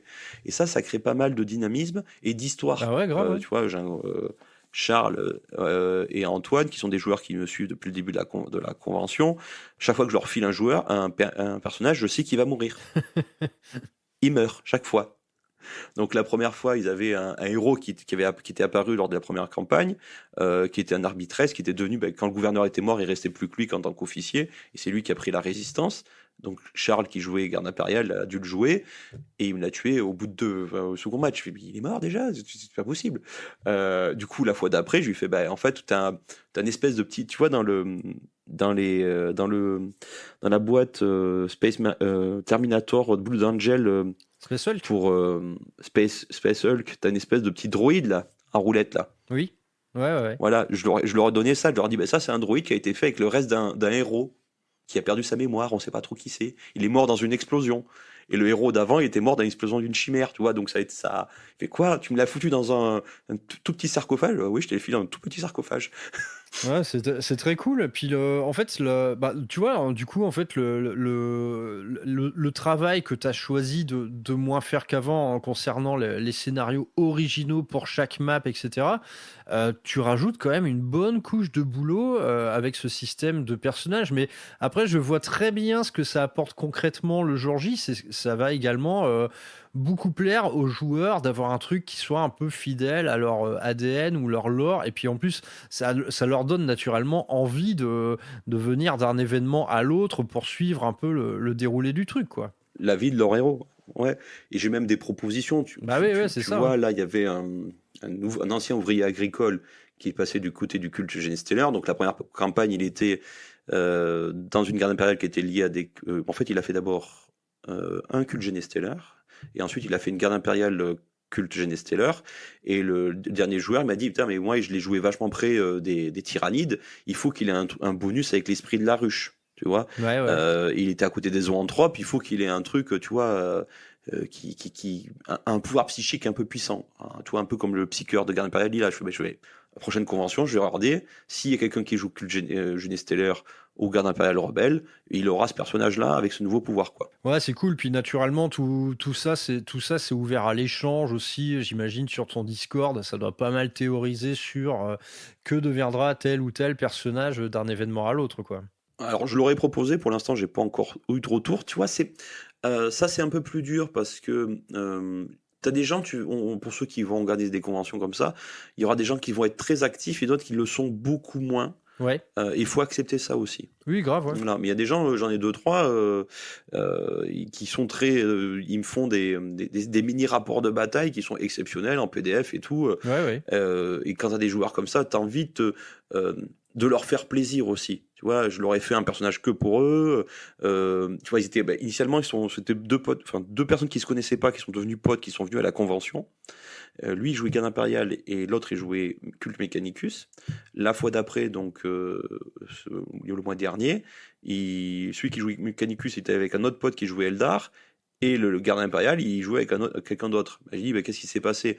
Elle me dit, je sais pas, qu'est-ce qu'on peut imaginer? Je fais, bah, toi, le culte Mechanicus, tu l'as trahi, vu que ton ADN sur ton culte Mechanicus, il est très pillage, je récupère toutes les ressources et je me casse. Bah, donc tu l'as trahi, donc ça veut dire que tu as essayé de tuer l'autre personnage qu'ils avaient. Donc du coup, ce personnage, il est vivant, il a gagné le trait haine du Mechanicus, par exemple, tu vois. Des trucs comme ça. C'est peanuts, hein, ça veut dire qu'elle relance les 1 là en phase de tir. Bon, voilà, un pauvre pistolet fusil, laser radiant. Ouais, mais on est d'accord qu'en termes de règles, on va toujours rester sur des trucs gentils, non impactants, etc. Quoi. Là, on est juste on est plus sur du storytelling, C'est quoi. pour faire un petit truc, rappeler un événement, et il y a quelques joueurs qui jouent le jeu. Tout le monde jouera pas le jeu, hein, mais il y en a beaucoup qui ont joué le jeu et qui s'en rappellent. Tu vois, les quelques joueurs que je t'ai cités, l'équipe des parias, je sais qu'ils aiment bien leur maître espion et le dard noir maintenant. Je sais que le joueur Tyrannide et celui de Garde Impériale, ils m'ont dit il faudrait qu'il ait un pouvoir spécial. Je sais que Charles et Antoine, je leur file plus de héros parce qu'ils meurent à chaque fois. Donc voilà, tu vois, il y a des joueurs comme ça, voilà. Donc ça, c'est assez rigolo. Et moi, j'ai fait un choix aussi, c'est de chaque table a une petite règle. Tu vois, une petite règle un peu spécifique, voilà, pour pouvoir donner l'atmosphère de la table, Ouais. avec des trucs assez simples, Ouais, qui est lié au décor, ouais. qui est lié au décor et à l'atmosphère. Après, il y a des trucs bien et des trucs pas bien à faire. J'avais une table urbaine, et je me suis dit, bon, bah là, c'est une zone d'habitation, du coup, elle est infectée par les pleureurs de la Crimanie. Donc, c'est des zombies, en fait. Et en fait, j'ai un joueur qui a passé son... Normalement, point de vue stat, hein, les zombies sortaient que sur... Ouais. Tu lançais 2d6 et à partir de 10, tu avais un d6 plus un de zombie qui sortait. Mais si tu faisais 12, il y avait 2d6. Et il m'a fait je sais pas combien de 12, le gars. Ok. Il a passé sa partie à jouer contre la table. Ouais, bah. J'étais là, puis je suis repas sur... Il est venu me voir, fait j'en ai pas assez. J'en ai mis 36. Ah ouais, je les ai tous utilisés. Ah ouais, putain, le mec, il a fait 6 double 6 d'affilée, quoi. Enfin, je sais pas comment il s'est débrouillé. Alors, et en plus, il avait une armée Necron, mais qui impactait pas trop au corps à corps. Et les zombies, enfin, ils avaient une règle. Et du coup, il me dit, il a passé, je pense, 3 tours à jouer contre la table. Alors, c'était rigolo, mais bon, c'était pas très fun pour eux, quoi. Bah, après, il y a toujours cette part d'aléatoire qui est absolument pas contrôlable, hein. Moi, idem, hein, j'ai souvenir de quelques parties où il y a eu 3 charges à 12 d'affilée qui passent, Oui. tu vois. Là, contre ça, bon. Tu peux pas faire grand-chose. J'ai beau avoir prévu un truc assez amical, bon, parfois c'est une boucherie, quoi. Tu dis amical, on n'a pas évoqué le tri que tu fais au niveau des listes. T'as fait quelque chose pour toi trier les listes? Ah, l'esprit, oui, bon, on en avait déjà parlé, je crois. Ouais, moi j'avais fait pas mal de restrictions, quoi, bah, qui ressemblaient beaucoup aux tiennes. Il me semble juste que moi j'ai carrément mis une limite en points par datasheet, une limite de 250 points par datasheet. Mais sinon, je crois qu'on avait exactement les mêmes restrictions, hein. C'était un minimum de 2 troupes, pas de doublette, pas de perso nommé, etc., quoi. On était vraiment sur le même genre de format, quoi. C'est plutôt pas mal pour voir des choses que tu verrais pas, mais tu as une vraie problématique aujourd'hui sur pas mal d'armées qui ont pas beaucoup de lignes ou des lignes qui coûtent trop peu cher. Ça, c'est un peu contraignant, je trouve. Tu penses à quoi? Parce que des lignes, tout le monde en a en vérité, hein. Ouais, mais des lignes que tu vois, moi j'ai doublé sur le fait que tu joues une ligne et au moins enfin un QG et au moins 2 troupes, et que tes troupes représentent, je crois que la première fois j'avais mis 40% de tes points. Ça veut dire qu'il faut que tu aies 400 points de troupes. Et en garde impériale, par exemple, Ah oui, toi tu raisonnes en pourcentage de la liste, ouais. quoi, en pourcentage de nombre de points. Et Ah, ouais, là c'est potentiellement compliqué, ouais. ouais, et là, tu vois, la première fois, je me suis retrouvé avec des sorts de bataille. Ils ont une seule ref en ligne, apparemment. Les gardes impériaux, même s'ils ont 3 refs, en fait, tu vas en pondre un paquet de gardes impériaux. Du coup, la fois d'après, j'ai intégré les transports de troupes, tu vois. Et là, je me dis que je vais intégrer un maximum 2 transports de troupes. Ouais, ok. Parce que sinon, tu vois, en Eldar Noir, par exemple, ils peuvent sortir 14 riders. Enfin, j'exagère, c'est pas 14 riders. Mais ils peuvent sortir beaucoup de transports de troupes facilement, les Eldar Noirs, pour pas cher. Oui, grave, ouais, ouais. Mais c'est vrai que le calcul en pourcentage, ouais, alors à mon avis, c'est plutôt se compliquer la vie, je pense, plutôt que de dire, ok, à 2 datasheets de troupes, point, quoi. Ouais, Mais c'est vrai que c'est variable beaucoup d'une armée à l'autre, quoi. Ouais, mais je voulais voir tu vois, la discussion qu'on avait eue, revoir de la ligne sur la table. Oui, bah grave, ouais, moi pareil, hein, c'était le but. J'ai clairement dit dès le début, c'était un événement d'infanterie pour en profiter au maximum, jouer populeux, jouer MSU, jouer beaucoup de lignes. Voilà, on veut beaucoup de mecs à pied, quoi. Hmm. Oui, non, ça c'est clair. C'est vraiment un point important. Donc moi, c'est vrai que j'ai eu donc cette approche sur le personnage pour raconter une histoire pour chacune des équipes. Je suis pas allé jusqu'à faire un personnage par joueur, parce que ça faisait beaucoup, hein. Tu vois, quand ils sont 24, c'est 24 persos, 24 fiches. Ouais, non, par équipe, c'est déjà bien, hein. Voilà. Ouais. Euh, En plus, tous ces personnages-là, tu devais les peindre pour le jour J, quoi. ouais, J'imagine. Bah ouais, voilà, c'est chaud, quoi. oui, oui. Bah, alors après, la contraste. Alors écoute, c'est assez étrange. J'ai jamais peint aussi vite des figurines qui n'étaient pas pour moi pour jouer, avec un rendu que je trouve, alors j'ai pas ton niveau, mais pas dégueu en Ouais, fait. non, mais Et merci la pour contraste. avoir vu tes petits travaux, non, c'est même très bien, hein. Mais Très, très bien. donc ça, Ouais, mais j'avoue, ouais, parfois quand tu te tapes une annulation, genre la semaine d'avant, tu dois refaire ton perso et ah oui, tout, oui, oui, bah, oui, c'est oui, la alors misère, je là. touche du bois, j'ai jamais eu ça. J'ai pas eu d'annulation. Ça, c'est un point aussi à prendre en compte, hein. Ah, voilà. Prenez les équipes, prenez un binôme secret, quelqu'un caché pour pouvoir faire l'équipe qui va manquer. Ça, c'est un point important. Je Grave, touche ouais. du bois, j'en ai jamais eu, Ouais. mais c'est un point important, hein. Que tu te trouves avec un nombre impair, ça, c'est vraiment la loose, quoi.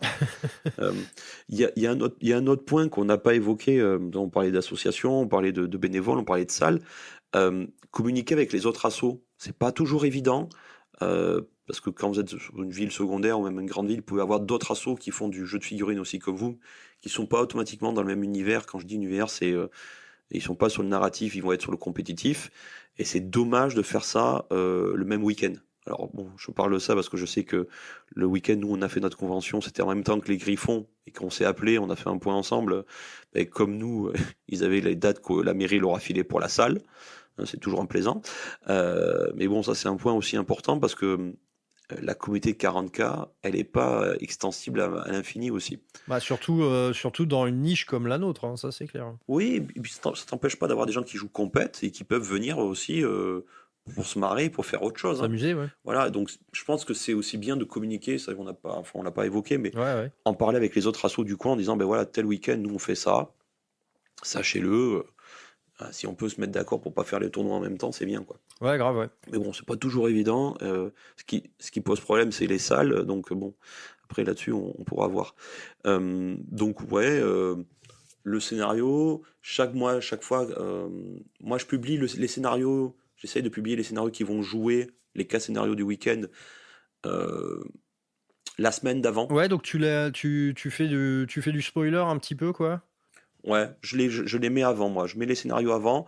Ils savent pas le héros qu'ils vont avoir. Ils savent pas contre qui ils vont jouer. Ok. Ils savent pas les règles de table. Ouais, très bien. Ça, ils le découvrent après. En gros, ouais, c'est plus du teasing, quoi.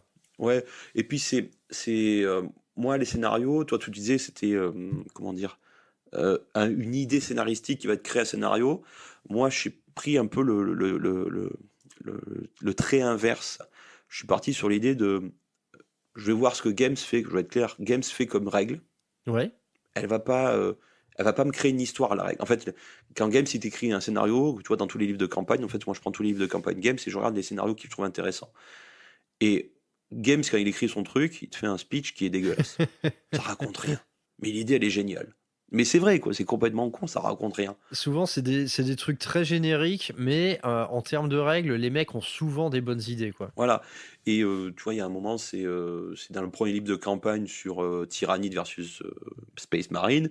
Et à un moment, les Space Marines doivent détruire des cheminées Tyrannides de Sporbine ou je sais pas quoi. Ouais. Et c'est écrit, c'est nul, c'est pas intéressant. Et je fais, en fait, elle est vachement bien la règle. C'est pour représenter les dégâts que tu fais sur qu'est-ce que ce soit un bâtiment, un véhicule. Il se fait, bon, moi dans ma campagne, qu'est-ce qui pourrait vouloir casser la navette qui permet la seule navette qui permet d'évacuer la ville, enfin de la planète. Bon ben voilà, pouf. Qui c'est qui va défendre cet endroit? Quelles sont les pièces à récupérer pour que la navette puisse décoller? Voilà. Je prends la règle Games et je l'utilise au point de vue narrative.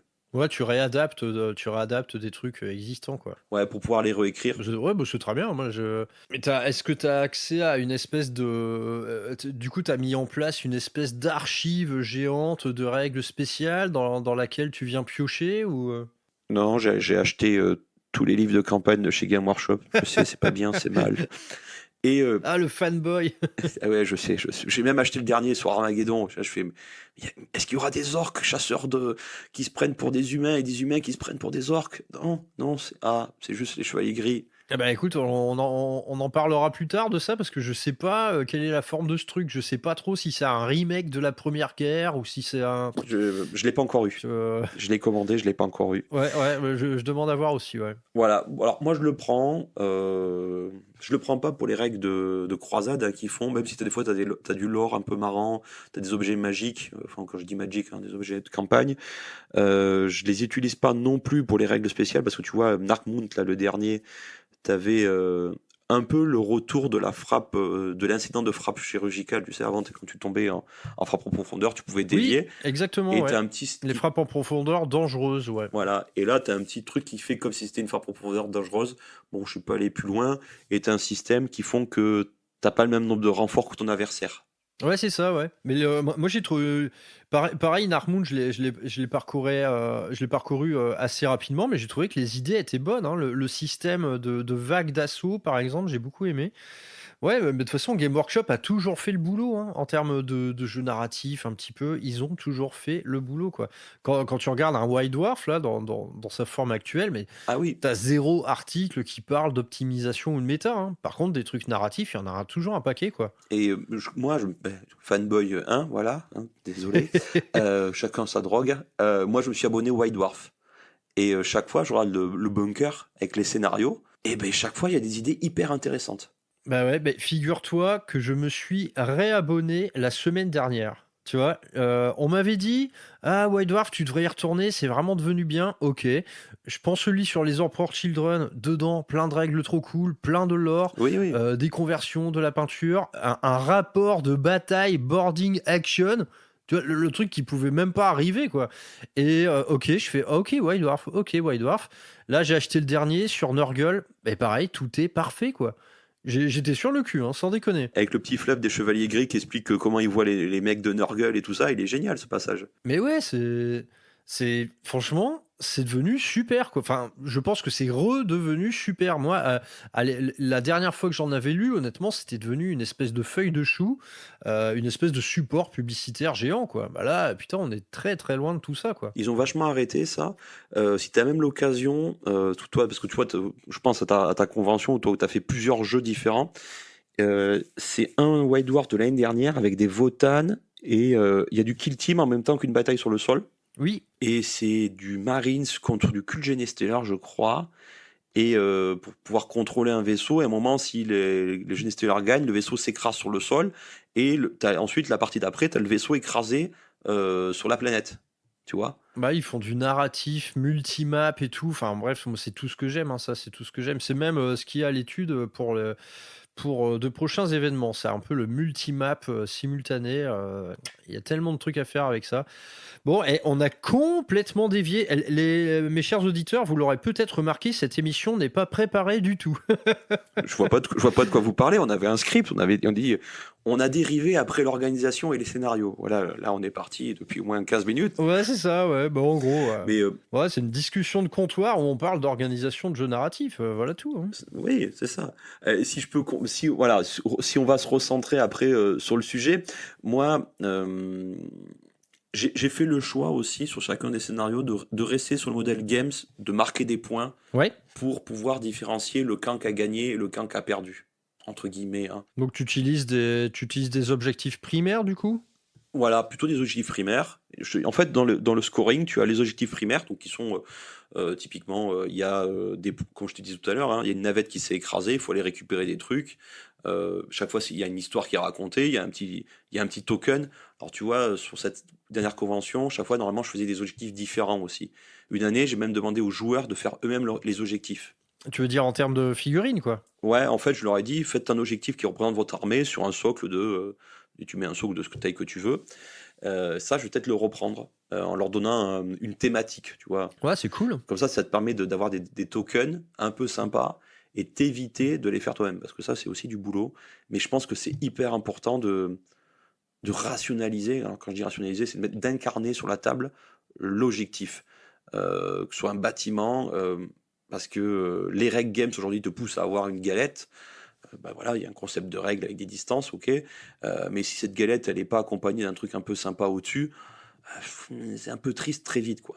Et je sais pas toi comment t'as fait ça pour les... Nous, les objectifs, c'était ouais, pareil. Moi, j'en avais mis des transparents. Il y a des gars qui avaient ramené les leurs, mais c'est vrai qu'il y avait beaucoup d'objectifs sous forme de figurines. Moi, à vrai dire, si tu veux, j'utilise aussi des galettes, mais alors le truc le plus invisible du monde, quoi. C'est juste un truc transparent, fin comme tout, c'est-à-dire qu'on voit vraiment le tapis, quoi. Le truc, c'est juste une vague empreinte. Mais ouais, je sais pas en fait ce qui a motivé les gens du jour au lendemain à utiliser des espèces de frisbee fluo avec un logo d'une chaîne méta dessus. J'ai pas compris ce qui avait poussé les gens à, à aller vers ça, à aller vers une espèce de service d'assiette à dessert vert fluo. Oui, et surtout que ça fait des sets de table très moches. Et c'est pas très pratique pour la bière non plus. Ouais, parce que là, on est d'accord, toi, évidemment, que ton but aussi derrière tout ça, c'est de faire quelque chose de beau, quoi. Ben oui, c'est aussi quand même l'objectif. Et je sais que moi, je travaille pour avoir des belles tables. Les tables sont un peu sympas et chaque fois un peu différentes. Ça joue sur la vision que les joueurs ont du jeu. Parce que tu vois, j'en rigole, mais après, c'est pas pour être méchant, mais quand j'ai pu voir, j'ai une photo d'une table TC où il y a marqué "Je suis forêt" sur un bout de papier. Putain, ça me donne envie de chialer, quoi. Ah ouais. Alors, je sais pas si c'était la blague ou quoi, mais t'as des gars qui sont venus, ils se sont fait yesh, entre guillemets, à peindre toute leur armée. Ils ont payé une PAF d'entrée, on pourra en discuter à la fin, voilà, qui varie, mais t'as qu'à une PAF. Ouais, c'est chaud, hein. Et tu leur mets un token sur le sol où marqué "Je suis forêt". Ouais, ça dépend ce que tu attends d'un événement, hein. Je veux dire, les gars qui vont en compète, ils vont payer assez cher un week-end entier pour jouer sur des ruines triangles peintes en orange, en vert, sur des tapis qui n'ont rien à voir. Enfin, tu vois, ça dépend de ce que tu attends d'un événement. Mais évidemment, un événement narratif, je pense que la plupart des gens, ils attendent tout simplement quelque chose qui a de la gueule, quoi, qui a de la race en termes de design, de peinture, de construction, quoi. Oui, oui. En tout cas, c'est la vision que j'ai, hein. Là, depuis tout à l'heure, on disait, on a parlé l'assaut, les gens qui t'aident, l'organisation, l'imitation des listes d'armées, des scénarios différents, une petite règle sur la table ou des éléments de contexte. Et je pense qu'un des points clés, c'est la tête de ta table, ce que ça raconte comme histoire. Ouais, grave. Pas besoin que ce soit un truc de malade, mais il faut que ça raconte une histoire.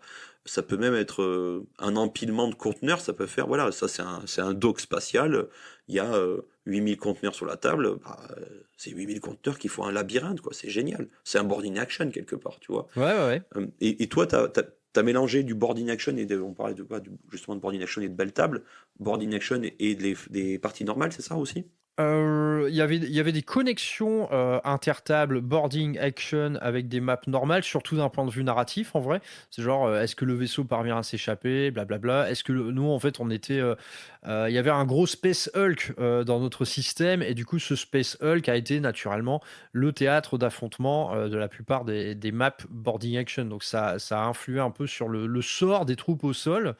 Et il y a eu une table où celle-là, tu vois, je l'ai créée la veille à 2h du matin, dans une espèce de folie créatrice, où là, ouais, j'ai intégré des décors boarding action au sein d'une map à 2000 points. Tu vois, il y avait une partie dans des couloirs et avec quelques places plus dégagées.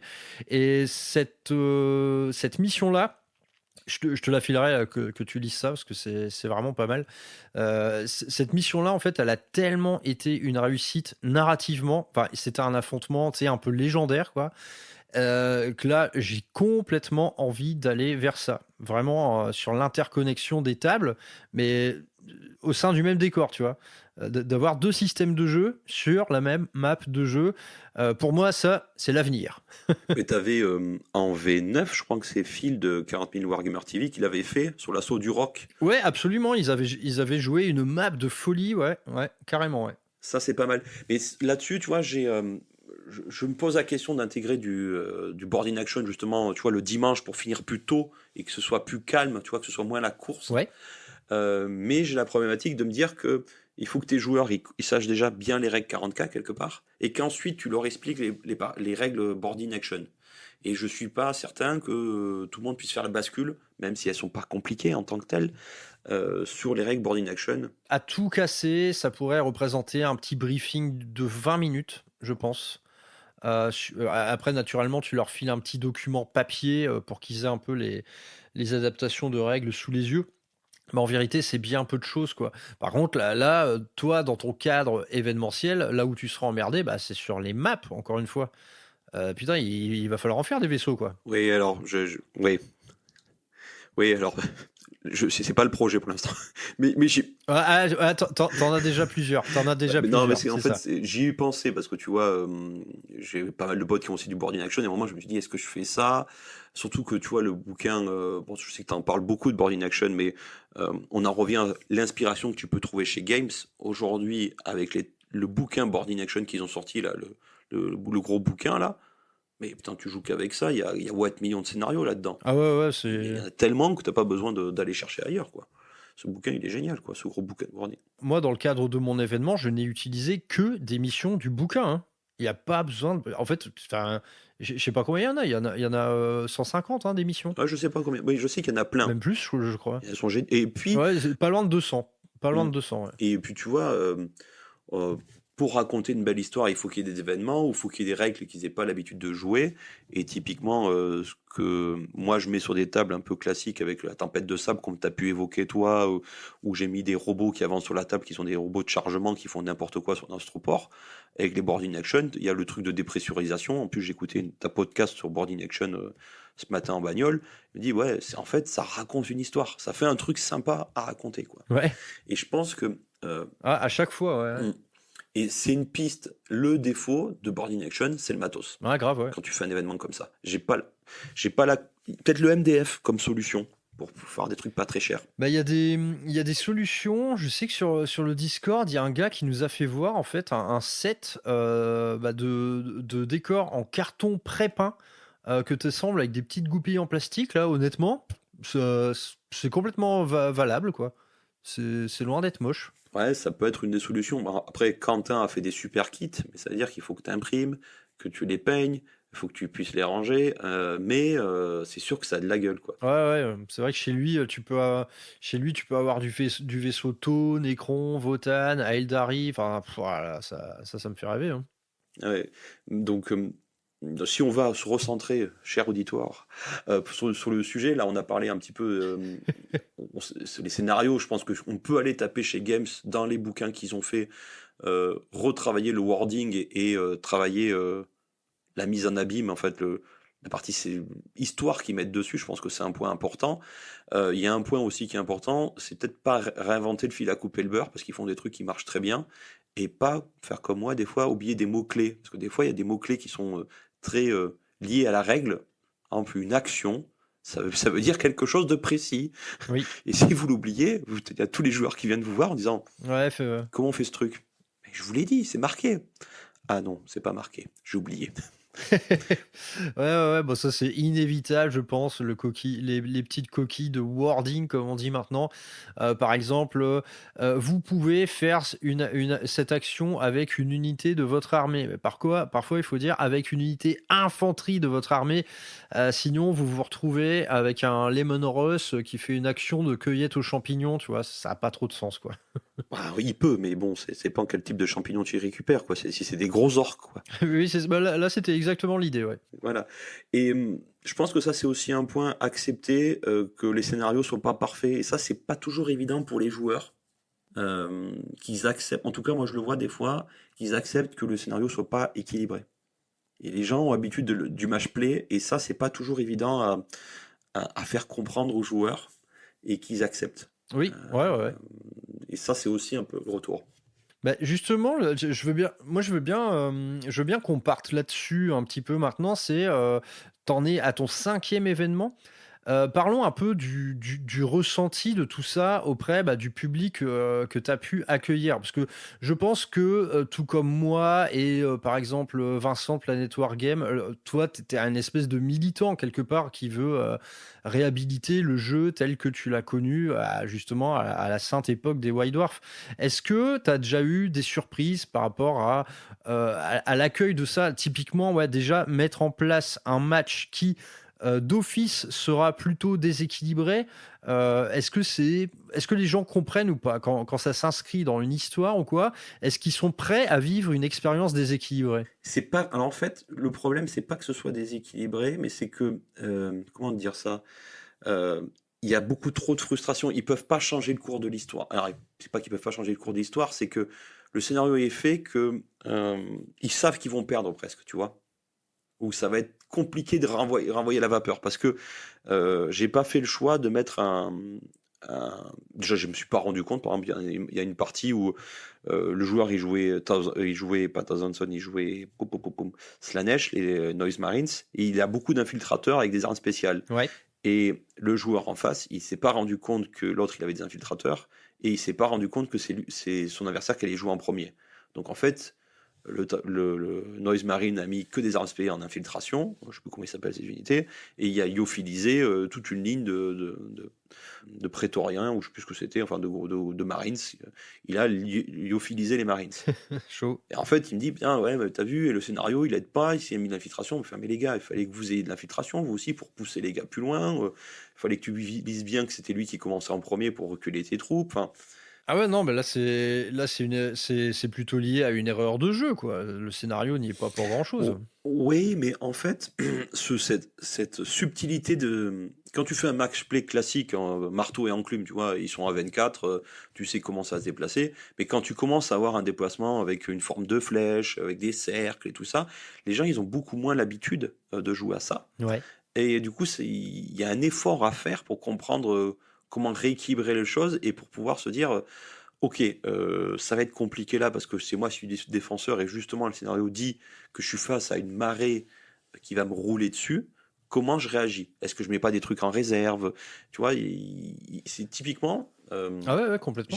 J'ai beaucoup de joueurs qui mettent pas d'unité en réserve. Bah, tu me rappelles mon briefing du dimanche matin où en fait j'ai rappelé aux joueurs que la veille, j'avais pas vu de réserve, quoi. Oui. Alors qu'en fait, on est dans des espèces de missions narratives qui, moi, je pensais vraiment que dans la rédaction de mes textes, en fait, il y avait toujours en sous-texte un appel clair à jouer comme ça, à jouer beaucoup de réserves, tu vois, à en garder pour maintenir une espèce de forme d'enjeu tout le long de la partie. Les gens qui font, par exemple, tu vois, de la frappe en profondeur avec des Terminators ou des Inceptors, ça, si tu veux, ils l'ont intégré tout ça. Mais par contre, de mettre des troupes d'infanterie standard en réserve, bah t'as raison, personne n'y pense. Et ça, oui, et ça, je m'en suis rendu compte sur 2-3 scénarios en disant, bah, en fait, les gars, si vous mettez rien en réserve, bah, et tu vois, mon laïus, de point de réflexion que je devrais avoir, c'est rappeler aux gens de mettre en réserve, les inviter à mettre de l'infiltrateur. Pas faire toute une armée d'infiltration, mais avoir une unité d'infiltration, au moins dans l'équipe, pour pouvoir rééquilibrer, Ouais. pour pouvoir s'assurer que, quelque part, les modèles que tu as en compétitif, je suis désolé de le dire, les comportements qu'ils ont de contre-game, quelque part, comme ils appellent, c'est des modèles qu'il faut quand même avoir parce qu'on sait qu'il y a des unités qui ont des spécialités et pour les contrecarrer, bah, il faudrait jouer un petit peu ça. Mais que ça rentre dans ton fleuve de ton armée. Tu vois, tu joues garde impériale, bah, c'est pas débile d'avoir 5 ratlings, quoi. Et ça va coûter 90 points. Mais c'est très rigolo quand même ce système de réserve que pas mal de monde oublie. En fait, c'est vrai que je pense que quand tu organises un truc narratif, tu as automatiquement, je pense, des réflexes de joueurs narratifs. Et à vrai dire, ce type de partie, ce type de mission, scénario maison, il implique peut-être des mécaniques de jeu que les gens ont, soit ils y ont jamais goûté, ou soit ils les ont oubliés, hein, tant le jeu en fait est devenu un truc très sport, très nerveux. Tu vois, typiquement, quand tu vas jouer à un match play en tournoi, etc., jamais de la vie tu mettras une unité d'intercesseur en réserve. Parce que qu'est-ce qui se passe, c'est que les mecs, ils arrivent à 10 au bord de table. s'il y a une ligne de vue, il tire et après c'est tout quoi. Tandis qu'en narratif, en fait, ça va te permettre justement de ramener une troupe en bord de table. Alors certes, elle fera peut-être rien ce tour-là, mais tu l'as pour le tour d'après et dans ta mission, il y a plein d'actions à faire, il y a de l'occupation de map à faire et blablabla. Donc tu vois, c'est des réflexes de jeu que je pense la plupart des joueurs n'ont pas ou n'ont plus et nous on essaie de leur de les réintroduire hein, quelque part. Ouais, et ça, c'est, tu vois, c'est typiquement un point que je pense que je vais rappeler à mes joueurs pour les prochains événements. C'est cette partie-là. Ça, c'est un premier retour que je peux avoir. Le retour ensuite derrière, c'est que simplifier mes règles. Tu vois, moi, je te dis, sur chaque table, je mets une règle. Là, cette partie, j'ai fait des règles pas le plus simple possible, mais des règles d'ambiance. Ouais. J'ai testé des trucs. Tu vois, à un moment, j'avais une table usine de Prométhéium, et je lui disais, dès que tu es à côté d'un conteneur, si tu tires avec une arme à flamme, tu peux surchauffer pour faire plus de dégâts, mais attention, tu surchauffes, tu peux avoir une BM. En fait, les gens, ils la jouaient pas parce qu'ils l'oubliaient. C'était trop, voilà. Donc ça, je l'ai enlevé. Il y a une autre table que j'ai trop joué. Il y a une table qui se passe dans une région particulière qui est un désert d'Acritiania. Bon, c'est l'ancien nom de Limoges en romain. Excellent. Limoges, c'est perdu, il n'y a personne. Ça, c'est gratuit. Légitime, cependant. Et donc, dans ce désert, et voilà, c'est ça, il y a un ver des sables. Et ça fait 3 fois que je leur sors le ver des sables. Je fais, bon, là, je vais arrêter de sortir le ver des sables. Là, ils en ont marre. C'est rigolo, mais bon, voilà. Donc, j'ai arrêté de sortir le ver des sables. Je fais d'autres trucs, tu vois, essayer de virer ça. Et mettre des règles simples, rappeler les interactions sur chacune des tables et des trucs qui sont un peu tricky, ça peut être bien, tu vois, avec des tunnels aussi pour pouvoir faire des interactions différentes. Ça, c'est pas mal. Mais je pense que un des plus gros défis, c'est de faire comprendre ce que c'est le narratif, que ça ne peut ne pas être équilibré. Ouais. Voilà. Gérer aussi des joueurs qui ont beaucoup moins l'habitude de jouer que d'autres, qui doivent avoir leur nez dans le bouquin et qui ralentissent la partie. Moi, je suis parti sur un rythme de 4 parties dans le week-end. Et du coup, il y a un rythme à avoir quand même. Tu vois, il faut qu'une partie, elle soit tombée en 4 heures. Ouais, pour un débutant, ça peut être assez bourrin, ouais, pour un débutant. Donc, tu vois, ça, c'est ma question de retravailler différemment. Peut-être faire 2 parties le samedi et une espèce d'apocalypse le dimanche. Ou une partie normale le dimanche et un boarding action après, avec des modalités un petit peu différentes. Ouais. Ça, c'est les pistes que je vais avoir pour l'année prochaine. Ça, c'est les points. Et t'as un autre point, alors, je sais pas, moi, je l'avais organisé avec T3. Toi, tu l'as organisé comment pour gérer les joueurs? Comment t'as fait la pub de ton event?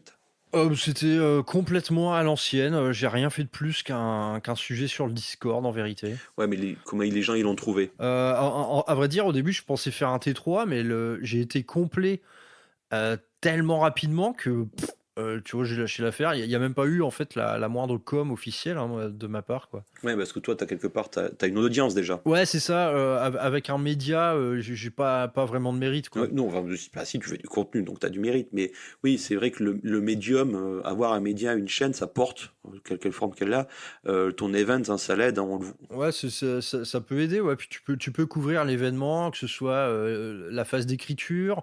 Bon, le jour J, tu vois, il y a des petites émissions qui sont faites. Et après, tu peux même commenter les coulisses, la post-production de tout ça, comme quelque part on est en train de le faire. C'est vrai qu'avoir la petite radio qui va avec, c'est pas mal du tout, quoi. Mais toi, du coup, pour la partie com, tu peux compter également sur. J'imagine que tout ça, je crois même que je l'ai déjà vu de mes yeux, que tout ça est à chaque fois annoncé en grande pompe dans le live des Vioc de Phil. Oui, c'est dans le live des Vioc parce que Phil, c'est un ami, donc voilà, il communique. Je fais aussi sur le Discord, mais en fait, ce que je me rends compte, Ouais. c'est assez surprenant. J'ai beaucoup de nouveaux joueurs qui viennent une fois sur 2, grosso modo, qui viennent de T3. Il y a des gens, je vois, j'ai eu un Breton, j'ai 2 potes. Ouais, ils fouillent T3, quoi. Ouais, en fait, je leur dis, mais pourquoi vous venez là? Enfin, je suis très content que vous veniez, hein, mais pourquoi vous êtes venus? Enfin, voilà, en fait, on a vu sur T3, on voulait un truc en équipe, on a vu les notes, c'était plutôt sympa, donc voilà, on cherchait un truc un peu différent pour jouer en équipe, et ils te disent, ouais, T3, je l'ai vu, je suis venu.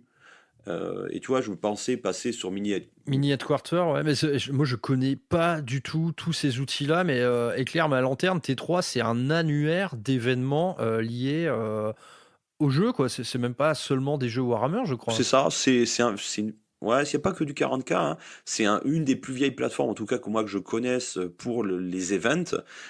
C'est beaucoup aujourd'hui remplacé par Mini Headquarter, Ouais, ou Minicateur, je sais pas comment ça s'appelle l'autre truc là. ouais, je connais pas. Moi, je suis un peu un vieux, donc je suis plutôt sur T3, parce que T3 te permet de te gérer tes inscriptions, les gens qui sont présents, d'où est-ce qu'ils viennent, pas leur liste d'armée, tu peux pas publier les listes d'armée.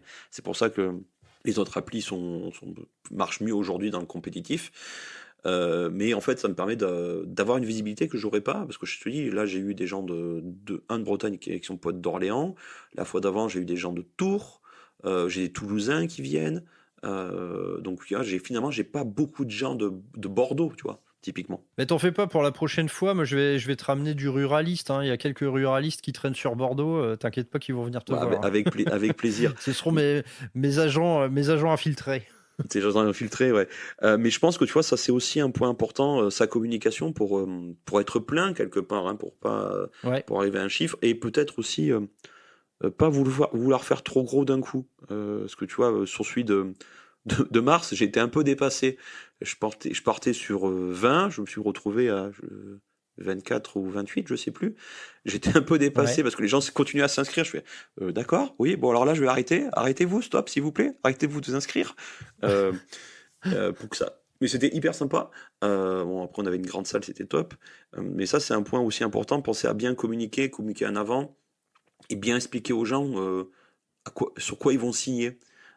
Par rapport à ce qu'ils ont l'habitude de jouer et rappeler les limitations parce que bon, moi j'ai eu beaucoup, c'est pas vrai, j'ai eu quelques allers-retours sur l'explication des limitations de règles.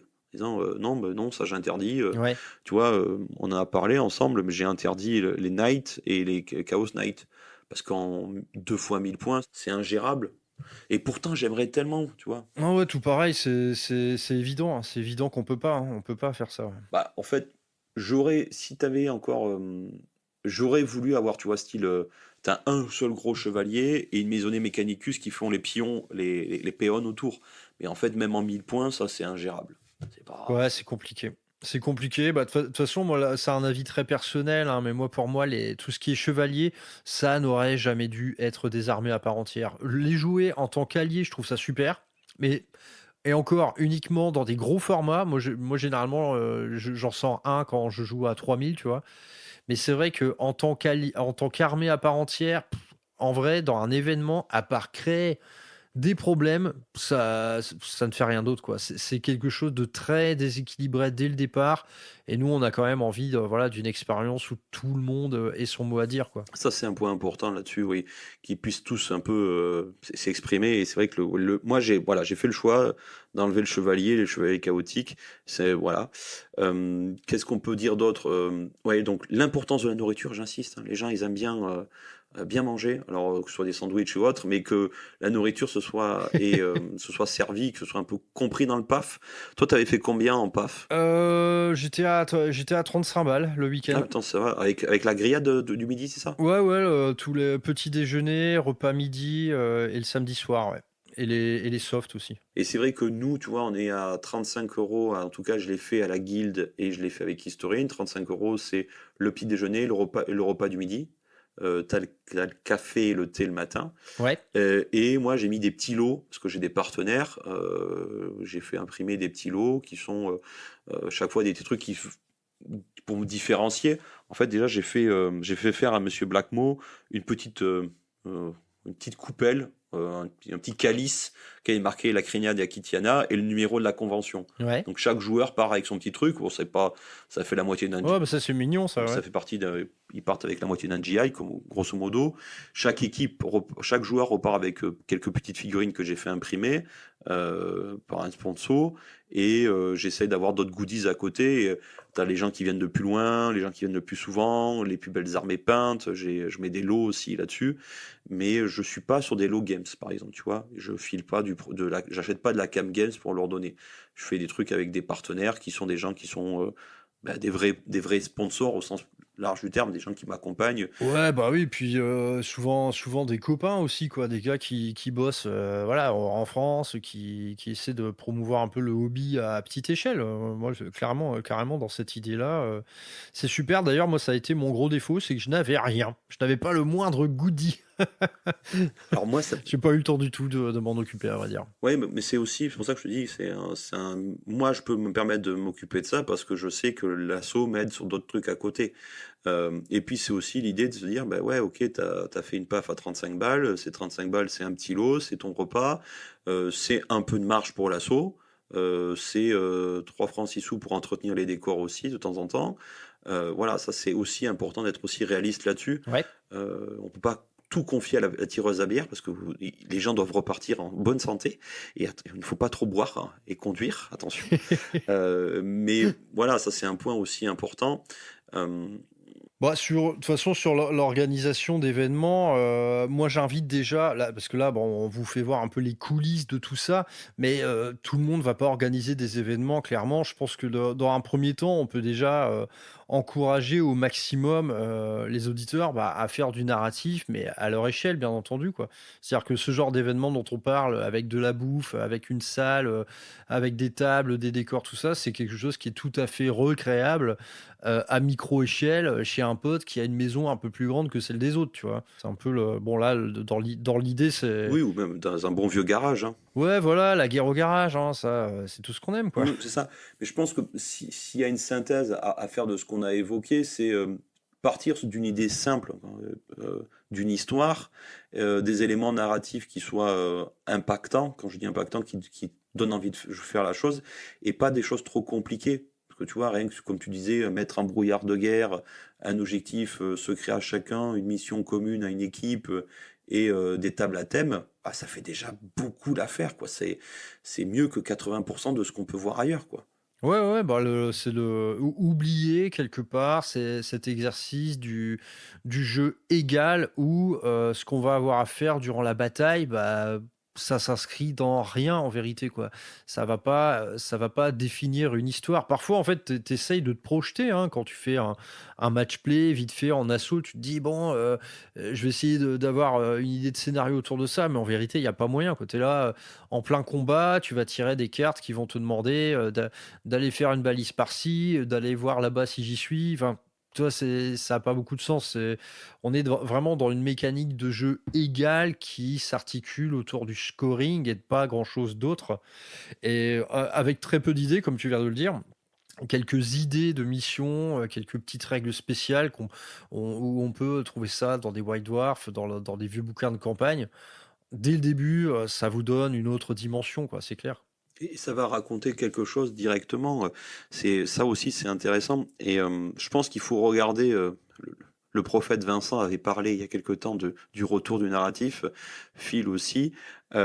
Et en fait, on se rend compte que ça rebouge là-dessus, ou du moins, Ouais, ils se sont rendus compte qu'ils pouvaient faire ça différemment. Et ce qui est assez étrange, c'est que c'est chez nous quelque part, bon, c'est un peu la communauté de l'ombre qui porte le calice et qui en parle, un peu comme les témoins de Jéhovah ou les francs-maçons. Hein.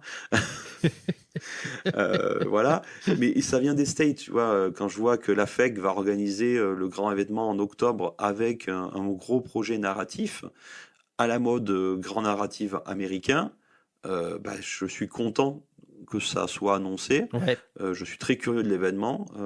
Ouais, figure-toi que ça me fait hésiter à y aller, là, tout ça. En fait, je sais pas trop quelle forme ça va prendre. Bah, tu vois, ils présentent le truc comme ça, un événement narratif à l'américaine, avec un maître de jeu qui sera en cosplay. Enfin, en fait, je sais pas quelle forme ça va avoir au juste, quoi. Je sais vraiment pas du tout. J'ai posté une vidéo qu'ils ont fait justement à la FEC là-dessus pour un autre événement qu'ils ont fait sur ce même modèle qui, je pense, qui était leur proto, qu'ils ont dû faire ce week-end, donc le week-end dernier là. Ah, bah, je savais pas. Alors je te repartagerai le truc, hein, on vous le partagera aussi. Et ils ont essayé de faire ça au French machin truc café là à Paris. Je sais pas où, j'ai pas vu d'image encore là-dessus, mais c'est vrai que moi aussi je suis très curieux de voir les tables qui vont pouvoir sortir. Parce que c'est très bien d'avoir l'idée d'avoir des maîtres du jeu un peu autour de la table pour faire une ambiance. Ça peut être très bien, même si moi le côté GN, je sais pas, je suis pas certain que ça me parle, en tout cas pour moi. Ouais, moi pareil, je suis assez hermétique, je suis assez hermétique à ce genre de truc, ouais. De toute façon, pour l'ambiance, ça peut être que bien, mais je suis très curieux de voir les tables, comment ça peut se traduire sur place, surtout qu'ils ils partent sur un projet qui a l'air assez consistant, hein. Je pense une petite quinzaine de tables, ou peut-être voire un peu plus, en tout cas pour la partie narrative, hein, parce que je crois qu'ils parlent même de plus de 70 joueurs. Ça va commencer à faire des tables. Je connais pas beaucoup d'assauts aujourd'hui en France qui sont capables de sortir autant de tables que ça, de tables narratives, tu vois. Bah ouais, mais c'est ça qui me fait c'est ça qui me fait un peu craindre une espèce de narratif maquillé qui en vérité n'en serait pas réellement. Est-ce que ce serait pas tout simplement des parties de 40K à la cool qui seraient, tu vois, plutôt en mode animation avec des événements un peu impromptus? Je suis pas sûr que ce soit du jeu narratif tel que nous, en fait, on le conçoive, quoi. Je sais pas, je laisse la chance à la FEC parce qu'ils font quand même un gros boulot à côté pour mettre en avant 40K sur d'autres approches qui n'est pas la nôtre, mais je pense que c'est de toute façon intéressant.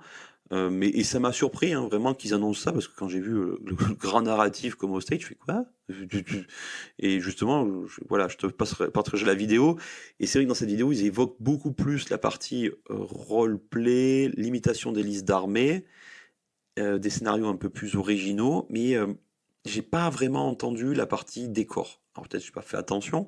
Ouais, mais je pense que ce sera surtout de la partie fun, en vérité. Je pense que l'idée, elle est plus là, quoi. Elle est plus dans le fun, quoi. Alors on pourra regarder, parce que je te dis, normalement il y a eu un événement de ce type-là qui a été fait au French Wargame Café là, ce week-end. Donc peut-être qu'il y a des photos qui traînent en ligne. Après notre interview, je regarderai ça en détail. Ouais, bon, on va regarder ça, Voilà, ouais. mais c'est vrai que ça, bon, ça met en place. Je pense qu'il y a aussi un autre élément sur le côté narratif, c'est que ça t'évite la course à l'échalote. Quand j'appelle la course à l'échalote, c'est la course à être toujours à jour de tout. Le fait de faire du narratif, ça permet de bloquer sur un temps précis, en disant, ben voilà, on s'arrête aux sorties du Ouais, ouais. un mois avant la convention. Tout ce qui est sorti après, ça m'intéresse pas. Je veux pas le savoir. Ça, c'est aussi un point important. Il faut que tout le monde joue aux mêmes règles. Et ça a vraiment du sens. Voilà un peu ce qu'on peut, enfin voilà, ce que moi je peux partager. Pensez que vous faites ça pour le fun aussi, parce que vous verrez aussi des critiques des fois qui font mal un peu à notre petit ego. Des fois, en disant putain, tout ça pour ça.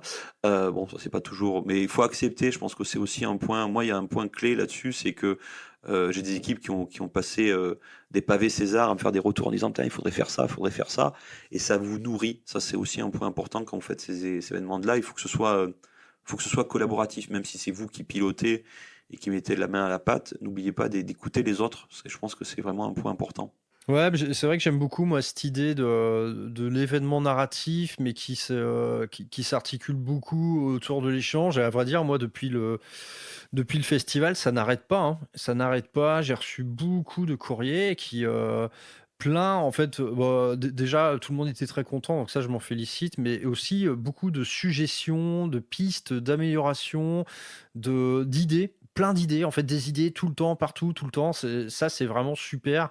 Et en fait, ça devient des véritables projets collaboratifs et, à mon avis, associatifs aussi. Je pense que voilà, moi, pour ma part, Rural Hammer deviendra sans doute une association dans les temps prochains pour un peu officialiser tout ça, quoi. Mais pour revenir à ce que tu as dit juste avant, là, c'est vrai que le narratif, on sent quelque chose venir, tu vois, globalement. Est-ce que finalement, la méta, le jeu très dur, le jeu à très haut niveau, est-ce que c'est pas juste une petite parenthèse? Bon, d'office, déjà, c'est un truc d'ultra niche. Ça concerne, je pense, allez, 15% des joueurs à tout casser. Euh, est-ce que finalement, dans l'ambiance générale, il n'y aurait pas une espèce de vœu de retour à quelque chose de plus détendu? Moi, c'est ce que je souhaite, mais en tout cas, c'est ce que j'observe beaucoup quand même autour de moi, dans les associations, sur d'autres médias aussi. Est-ce que le vent serait pas en train de tourner un petit peu? Bah, je pense que tu as une maturité de cette V10, en bon et en mal, hein, les deux, hein. J'ai pas de point de vue, ça, tu vois, sur quelle version était meilleure ou pas. Ça, je répondrai pas. Moi non plus. J'ai J'ai pas de. Je Non. pense que j'ai joué à toutes les versions, peut-être pas à la 4, ou pas trop, au point que des fois je les confonds, quoi. Mais non, je pense que les gens ils veulent, oui, raconter une histoire, parce que le côté compète, c'est déjà un hobby sur lequel tu t'investis tellement que s'il faut ensuite que tu t'investisses sur une espèce de modèle mathématique, statistique presque, Ouais, ouais. ça devient, enfin pas épuisant, mais ça devient autre chose, tu vois.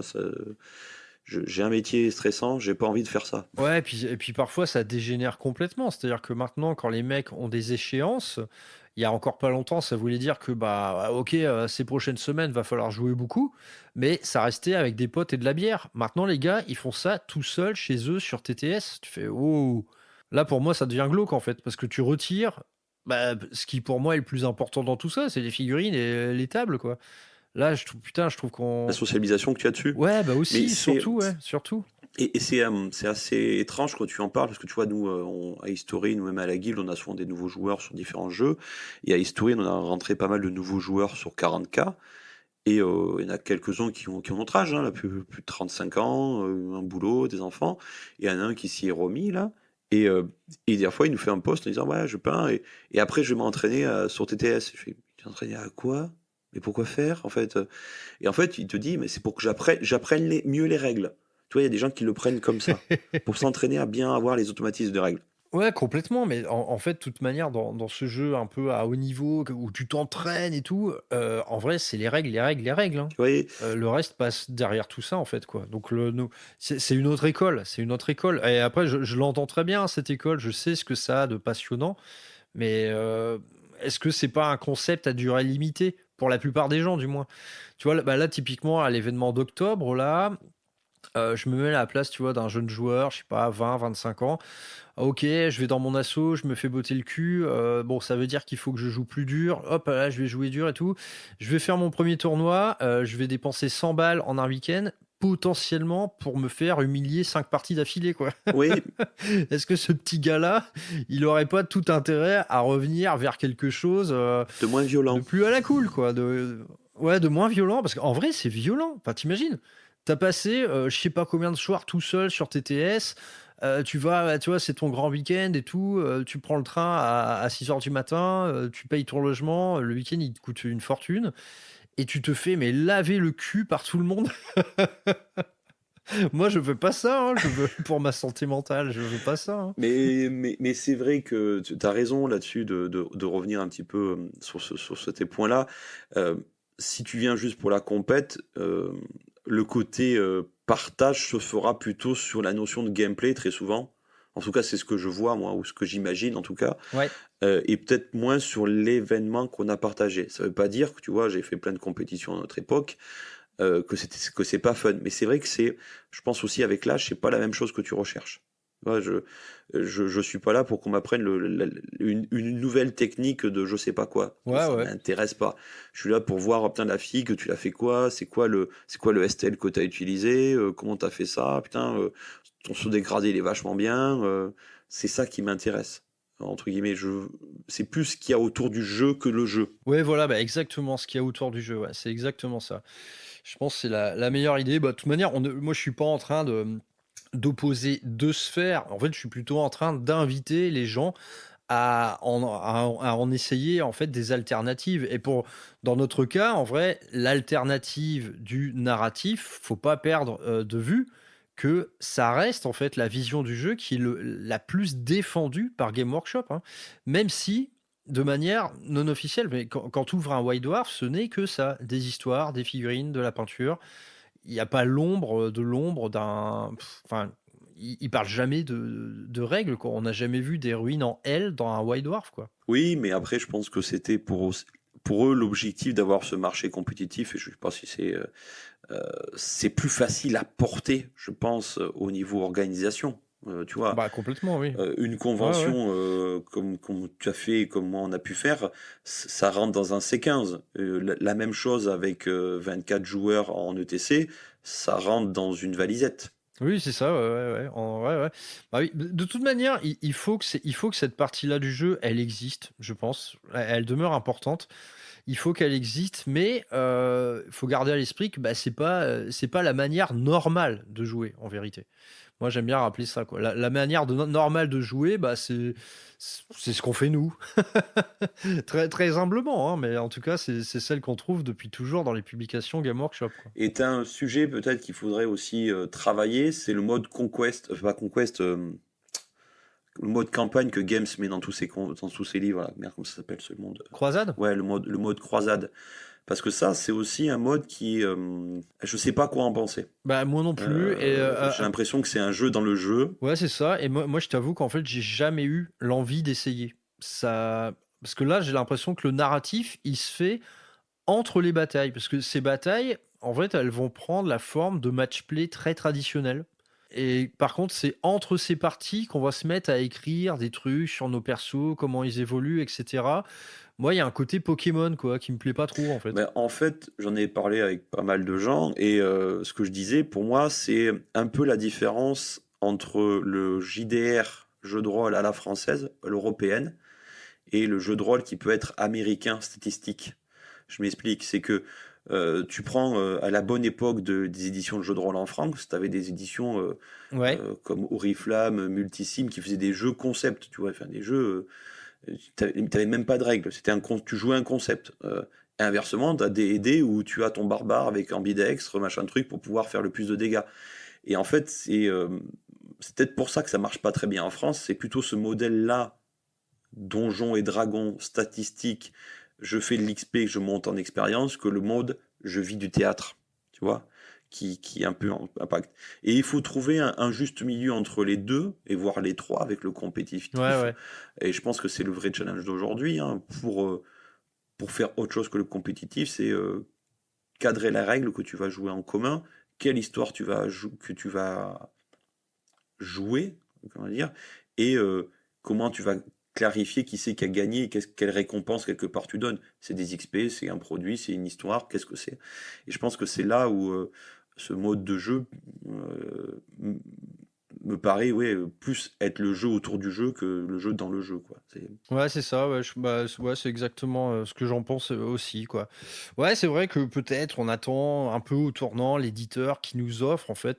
Pourquoi? Enfin, en vrai, ce serait très compliqué parce que Warhammer narratif et Warhammer compétitif, c'est, à mon sens, c'est deux jeux entièrement différents. Le moteur de règles est le même, mais putain, tout est différent, quoi. Absolument tout. Donc, plutôt que je sais pas s'il faut vraiment chercher à concilier ça ou alors à séparer le jeu en deux. Alors, à vrai dire, je crois qu'il n'y a pas de bonne décision à prendre là-dessus. Moi, ça me plaît plutôt d'être dans la débrouille, hein, en vrai. On a un jeu, on en pense ce qu'on en pense, mais on le réadapte à notre sauce. Quelque part, dans tous les livres de règles, la première page disait toujours ceci est un livre de règles, mais les règles, vous pouvez en faire à peu près ce que vous voulez, quoi. Oui, et je pense que c'est un point qu'on a une fâcheuse tendance tous à oublier, hein, parce que l'éditeur nous a beaucoup guidés récemment, hein, avec toutes les mises à jour et tout ça, parce que moi je suis quand même à une époque où t'appelais les trolls de la French De la VPC, mais pour oui. avoir des points de règle, quoi. Enfin, je veux dire, quand ils repensent, Mais attends, on les faisait chier toute l'après-midi même. voilà, et enfin, t'en croises encore aujourd'hui certains d'entre eux, des fois ils disent, enfin, les gens nous appelaient pour des règles, quoi. Quand ils repensent, c'est un peu, c'est un peu hallucinant, quoi. C'est voilà, on s'est un peu beaucoup éloigné du sujet. Est-ce que toi, t'as prévu de faire un nouveau Rural Hammer, alors? Mais non, mais arrête, les gens, non. Non, à vrai dire, dans la dernière émission, je leur disais, plutôt que d'attendre un Rural Hammerfest le retour, faites-le vous-même, en fait.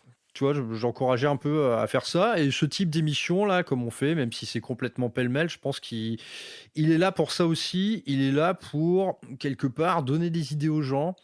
Leur dire comment faire, comment accompagner. À vrai dire, je pense qu'il y aura beaucoup d'émissions cette année qui s'articuleront autour de ça. Comment écrire un lore, comment écrire des missions, des scénarios, où puiser l'inspiration et blablabla.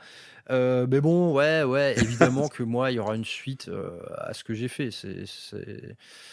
Je peux pas y couper en vérité, hein. Je peux pas y couper. Si j'y coupe, les mecs, je les retrouve devant moi avec une fourche. Ils savent où j'habite, hein, maintenant, c'est foutu, hein. Ah oui, t'es foutu, t'es foutu. Et ça, ils connaissent le nom du nouveau poulet, donc c'est pour ça. Vous êtes foutu, vous êtes cerné.